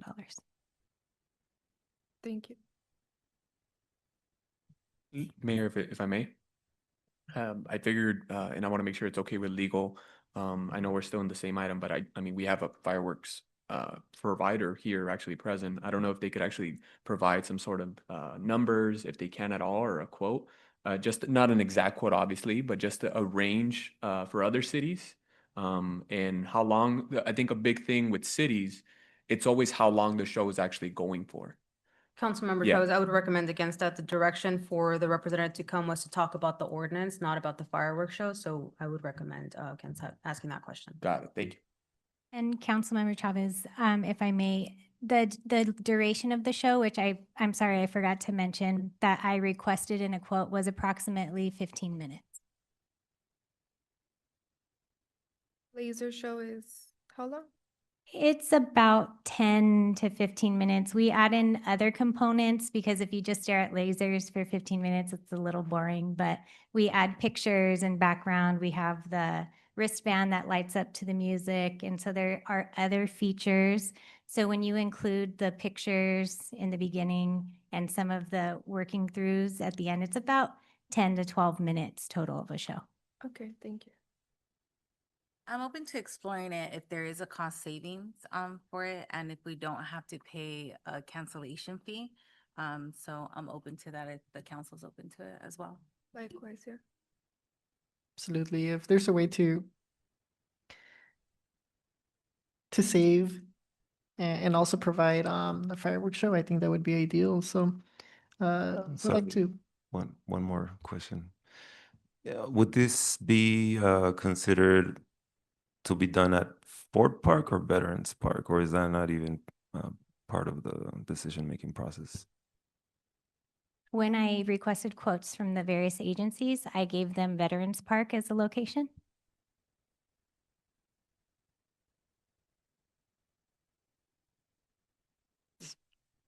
I make a motion for staff to please explore the option of having a fireworks show if there is a cost savings and there isn't a significant cancellation fee with the laser show. I'll second. City Clerk, will you please conduct a roll call vote? Yes, thank you. Members of So sorry, I have a last minute question. Does that decision require any changes to our ordinance, or is that show it doesn't require, so we can do it just like this? Okay, thank you. members of the council and successor agency, Barcena, Yes. Councilmember Chavez, Councilwoman Sanchez, Yes. Mayor Pro Tem Guillen, Yes. and Mayor de la Rosa. Yes. Motion passes 5-1. Thank you very much. City Manager, will you please announce item 12.3? Yes, thank you, Mayor De La Rosa. This item's an update on the rent stabilization and tenant eviction protections program. We've got some specific information we requested to share to kind of compare what we have in our ordinance versus what some other cities have nearby. And I'll turn over to Manny Acosta for a presentation. Thank you, Mayor. Thank you, City Manager, councils and public. We'll have Myra Garcia provide you a quick update on our rent stabilization and tenant eviction program and some differences around the cities, neighboring cities. Thank you. Thanks very much, Mr. Acosta. Good evening, Mayor and honorable council members. My name is Myra Garcia. I'm your Housing Programs Manager, and I'm here to present the presentation on update on rent stabilization and tenant eviction protection program.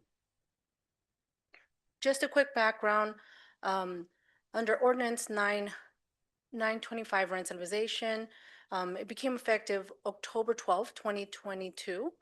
And the purpose of the ordinance is to protect tenants from excessive rent increases and to promote long-term stability and certainty for tenants in the rental market while providing landlords an ability to receive a fair return on their rental properties.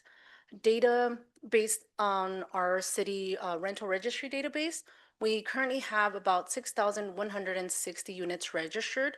Of those, there's 1,667 are owner occupied, and the remaining 4,493 units are subject to the rental registry fees. Currently, the allowable annual rent increase is 1.5%, which is 50% of the change in consumer or CPI, or 4%, whichever is less, and currently is with the 1.5%. Some of the rent increase provisions is one increase per year. Landlord may not bank unused portions, and landlord shall provide tenants with a 30-day written notice of the rent increase. An additional 3% is allowed if below 80% below the fair market rate for comparable units.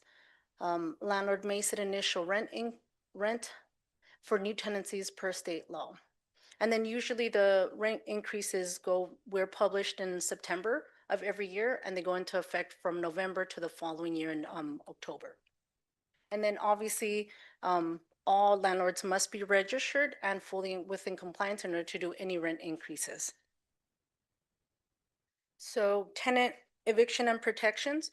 Under terminacy of tenancy, it established additional protections for tenants for no-cause evictions, including anti-harassment protections, relocation assistance, and all non-fault evictions require relocation assistance up to 3 to 4 months, depending on the circumstances.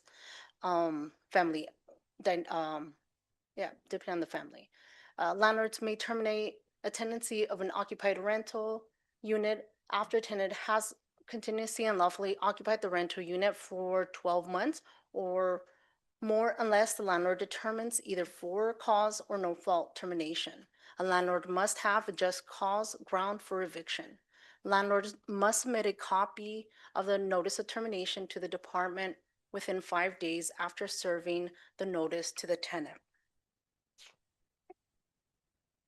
So what is a notice of termination? So a notice of termination is a written notice that is issued by a landlord that intends to terminate a residential tenancy. Example of this is a 3-day notice to pay or quit, a 3-day notice to perform or quit as well, 30-day or 60-day notice to terminate tenancy for at faults or no fault cause evictions. A notice of termination letter or notice does not always lead to an eviction. It's just the first step. City tracks per the ordinance only the notices of termination and does not receive the result of the notices, whether or not they were evicted. And just a little information about evictions or unlawful detainer process. So as you can see right here, this is a resource that we provide to tenants that is from the Housing Rights Center. Just gives some information of how the unlawful detainer process works. And just as a reminder, evictions are court administered. The city does not collect, again, the data on the evictions, the notices. The city only collects data on termination notices served to the tenants. If a tenant pays rent, corrects a violation, or negotiates settlement after the 3-day notice, there's no further action needed. As always, all notices must be in writing. Should a property owner or tenant have legal questions, they must seek a legal advisor. Just a little more information, at fault or for cause evictions. This is when a tenant fails to pay rent, violates a material term or lease, waste, nuisance, or illegal purpose, failure to sign a substantially similar lease, assign or sublet in violation of the lease, refuse access for necessary repairs after notice, failure to vacate after termination of employment, or failure to vacate after providing landlord notice of intent to terminate. So as requested, we're just bringing some information on recent changes to other rent stabilizations in the city of Cudahy. On October 21st of 2025, the city of Cudahy adopted an amendment to their rent stabilization ordinance 763, specifically to section 5.1040 for cause termination of tenancies. They established a minimum threshold for evictions in cases where tenant has missed rent. A landlord in the city of Cudahy may now only initiate an eviction if the amount of rent missed exceeds 1 month of the fair market rate per HUD. And this table on the bottom is example of the fair market rate. For a one bedroom, it's like 1750, two bedroom, the 2180.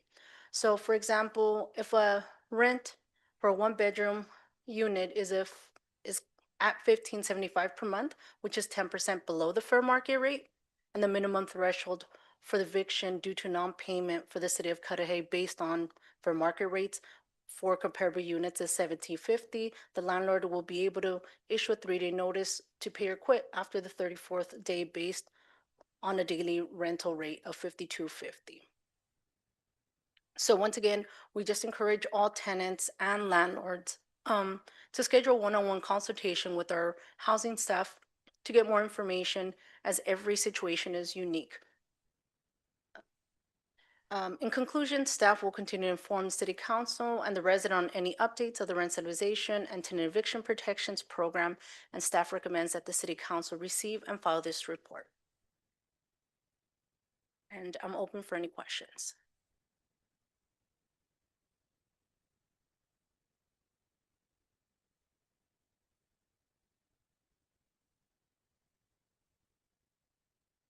I have a question. I know that, you're comparing it to what Cudahy just did, and other people that came today said that Huntington Park had passed this as well. I know that many of our landlords do not have their rents at fair market rate, right? And so let's say that the tenant did miss a month's worth of rent and it's not at fair market rate, how would they be able to evict them or not evict them if they're not paying fair market rate already? So in the case of, like, let's say, City of Cudahy, they have a minimum threshold of a fair market rate. So until they meet that threshold, they can't serve them with the 3-day notice until that is met. In the city of Huntington Park, after doing some research, it looks like they are doing it 1 month based on contract rent. So they could be below fair market rate. So it really depends. Currently for us, if they're late in our city, then the landlord is able to issue a 3-day notice to pay or quit. Thank you for clarifying. Mayor, if I may. Thank you so much for the presentation, and I'm glad that this item came. I know it's already, pretty late in the evening. And I want to be thankful to also to the folks that, were here for a good portion of the meeting. One of the statements that they made, and this is just based on conversations that we've had, has been that landlords have decided not to seek the support from the city in getting rental support for their tenants.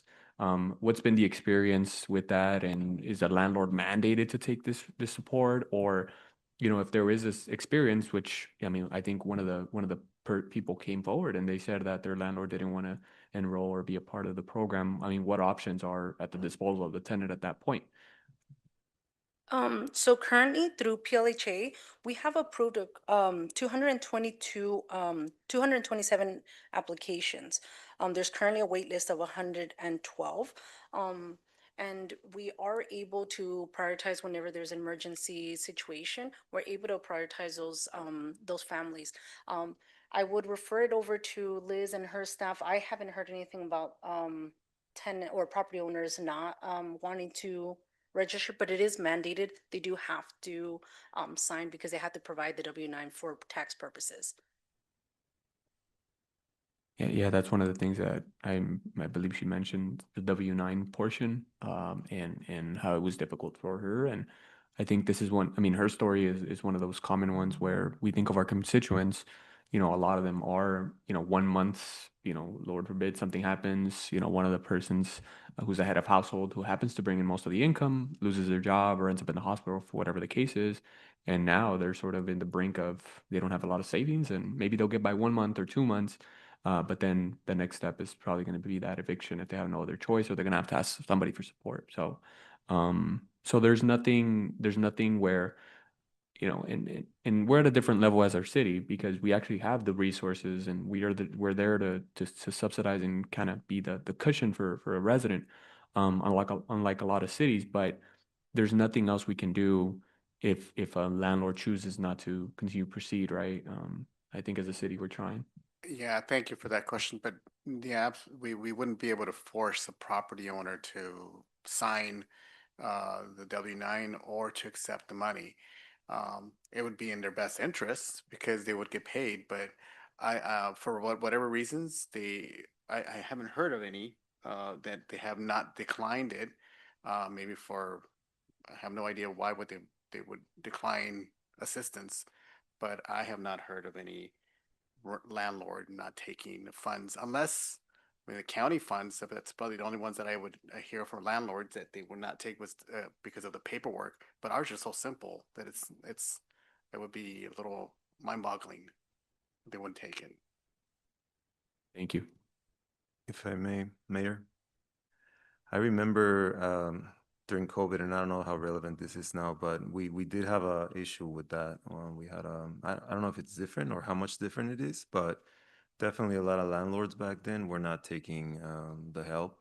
And I think they ended up changing the law, right? Like I think what they did is that they gave the money directly to the tenant. And I don't know, just a little anecdote there.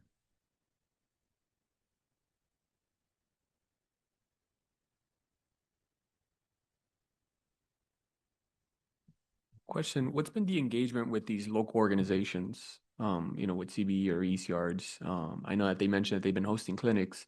I know we held our clinics quite a few for months on end, years on end probably. And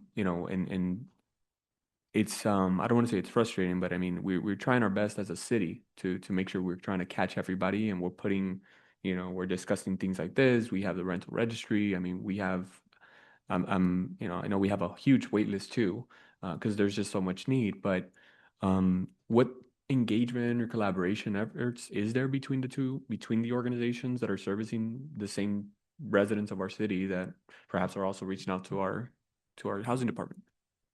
Yes, so I did speak to Jasmine earlier. So I know we collaborated with her in regards to an incident that happened on a Purdy fire. So she was really instrumental, and we collaborated with her and other legal aid as well in regards to assisting some of our the tenants to get assistance. So I gave her an update and just gave her some information. Our tenants are temporarily being assisted through PLHA, and she was really instrumental in getting that assistance too. So it was, I told her through collaboration, we're able to work together, get the tenants the assistance that they needed, and also get it compliance from our property owner as well. So we are working in collaboration. And I just spoke to her. She was so excited about the success of that as well. Thank you for that. Mhm. So I'm trying to envision this in the enforcement scenario, right? Let's assume someone misses their rent. They're paying well below market rate for a one bedroom, let's say 1,000. And how would the city step in and ensure that the person is in fact paying the below market rate? Or how does the city mediate such a scenario with this type of eviction protection ordinance? So the question is, how would we, like, if they're below, so technically, like, let's say in the city of Carajé or the city of Huntington Park, if they're below fair market rate, they have to wait. They would wait another month until they reach that minimum threshold. So pretty much, at least for us, and I believe the other cities as well, the landlords are required to provide us with the 3-day notice to pay or quit. We would just ensure that they have met that threshold. I'm assuming that's what they do in the other cities. I don't know if that's a case that's what they do. I know with us, we ensure that it is in fact the 3-day notice, and then the reason why is it for calls or no fault eviction. And if it's a no fault eviction, we ensure that the relocation amount is clearly stated on there as well. So I think it would be a combination of that. Thank you so much.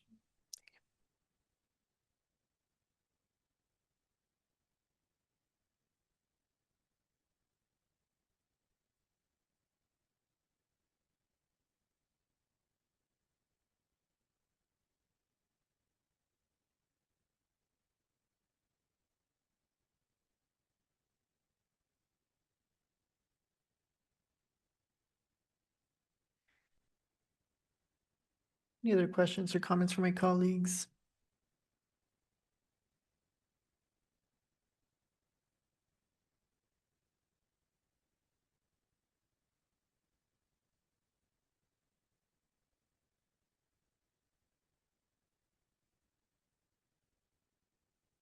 Thank you so much, Mayra, for the presentation. Thank you so much for the information. At this point in time, I would like to see if there's a motion on the table.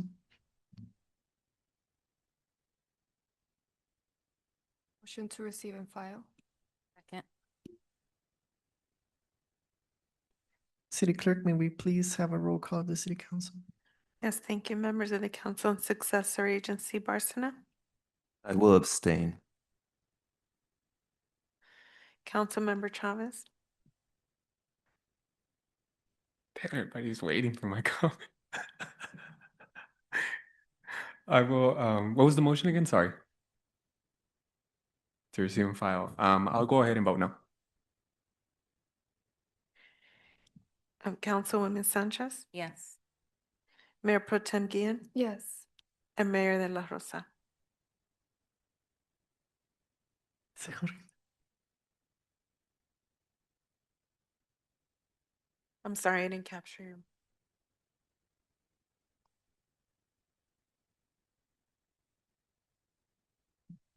I have a question for staff. With such a, for example, with such a tenant eviction,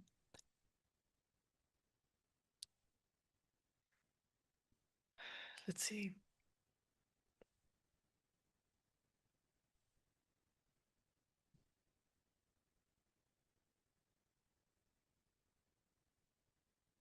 Trying to think. So with such an tenant eviction protection, with the threshold, for example, is it possible to only implement it for a certain period of time, or as opposed to, you know, having it part of our policy like permanently, or how does that work? For example, if there is a crisis and we do need to implement such a protection, could we implement it for, let's say, for example, a period of 4 months, 2 months, as opposed to having it be a standing protection throughout, you know, indefinitely? I would imagine it would be like an interim ordinance, just temporary, like a moratorium, similar to a moratorium. I imagine that's how we would kind of justify it being a short term, 6 months, whatever the time period it would be. And then it would just dissolve afterwards. So there are some type of temporary ordinances that you can do. I mean, I can refer to our legal. The urgency ordinance would require findings to justify the moratorium. So that would be one of the things to consider, you know, if there was, like in the past with COVID, we had executive orders from the state for moratoriums because of, you know, the shutting down of businesses, for example. So you would have to have some findings with that. And for example, with the ongoing ICE raids, legally, would that count as a necessary basis for you know, such a crisis, a moratorium? That's something that we would have to explore further.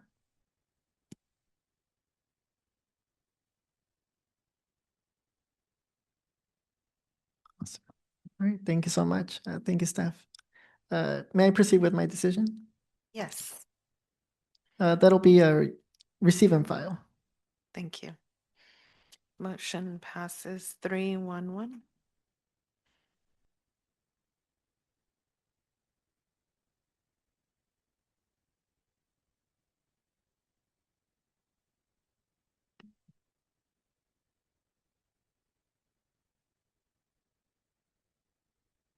All right, at this point in time, we'll now move over to council member comments, and we'll go ahead and proceed with the orders as specified as is. Thank you, Mayor. So just to elaborate a little bit on my abstention, I do have a message. You know, these are very serious matters, what we're dealing with, ICE, our community. So I would hope that we're really being considerate of our nonprofit organizations that are here to work with the community, because they're coming out here and they're spending hours, in our council meetings. So if somebody's going to put something on the agenda, I would hope that they can do their due diligence and kind of have some direction, talk to their colleagues as much as they can within the guidelines of the law, the Brown Act. And that's why I abstained. I just don't know if this is one of those items that I'm comfortable just receiving and filing. But at the same time, I wish I had more direction on it, and so I'll leave it at that. I want to thank staff for working so hard on all of the projects that we have going on. I do want to invite our council. Everyone is invited. We're working on an environmental justice event for May 3rd. It's also going to be a screening of a film by an artist from LA. It's called Breathworks, and it's about air quality. And it's sort of an experimental art film. We're gonna have EC Art out there providing an educational element. We're gonna have some musicians from Ford Park, some of the señores that play, they play the accordion out there. They're just the regulars over at Ford Park. They're gonna be playing. We're gonna have some more music. We're gonna have some snacks. So it should be a nice event, and it'll be a good way to kick off the amphitheater over at Ford Park Pool. I'm looking for people that want to collaborate. Any of the council that wants to be out there helping out with the event, you're welcome to. Just let me know if you're available that day. It's May 3rd at 7:30 p.m. and staff has been very supportive. Thank you so much for everything you're doing. Last but not least, we're gonna have Libros con Alma, which is someone from Southeast LA area that usually goes to these types of events with a little troquita that she modified, and it's a mobile library. And you can actually get some books sometimes for free, and then she also sells them.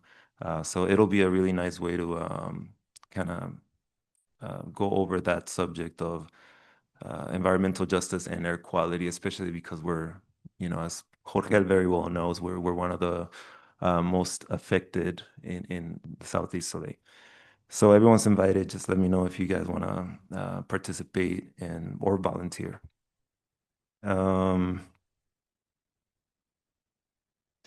I do want to say that tomorrow we have a super important meeting for Hub Cities, which I'm on the board for. And there was a motion made to have some funding go to Hub Cities by Supervisor Han. We were very happy that she is supporting us that way, but we need to see it go through all the way. So if any of you guys are available in the morning tomorrow and want to go with us to the LA County Supervisors meeting, please let me know. We have arranged for vans to pick us up at Hub Cities, and that also includes staff, city manager if you're available, or if there's any staff that is able to make it out there. It's important to kind of show how united we are in these efforts.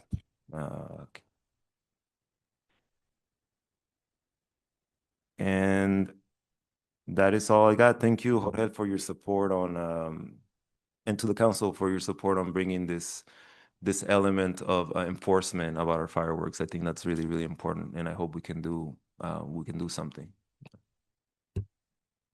As for my comments, I just want to say thank you to all of our staff, thank you to our police officers, and thank you to our city manager for doing an incredible job. Really appreciate all the work that's been done, and that'll be all my comments. Thank you. Thank you to staff and to my colleagues, and have a good night, everyone. Thank you. Thank you, colleagues. Have a good night. Thank you so much to our audience who stuck through.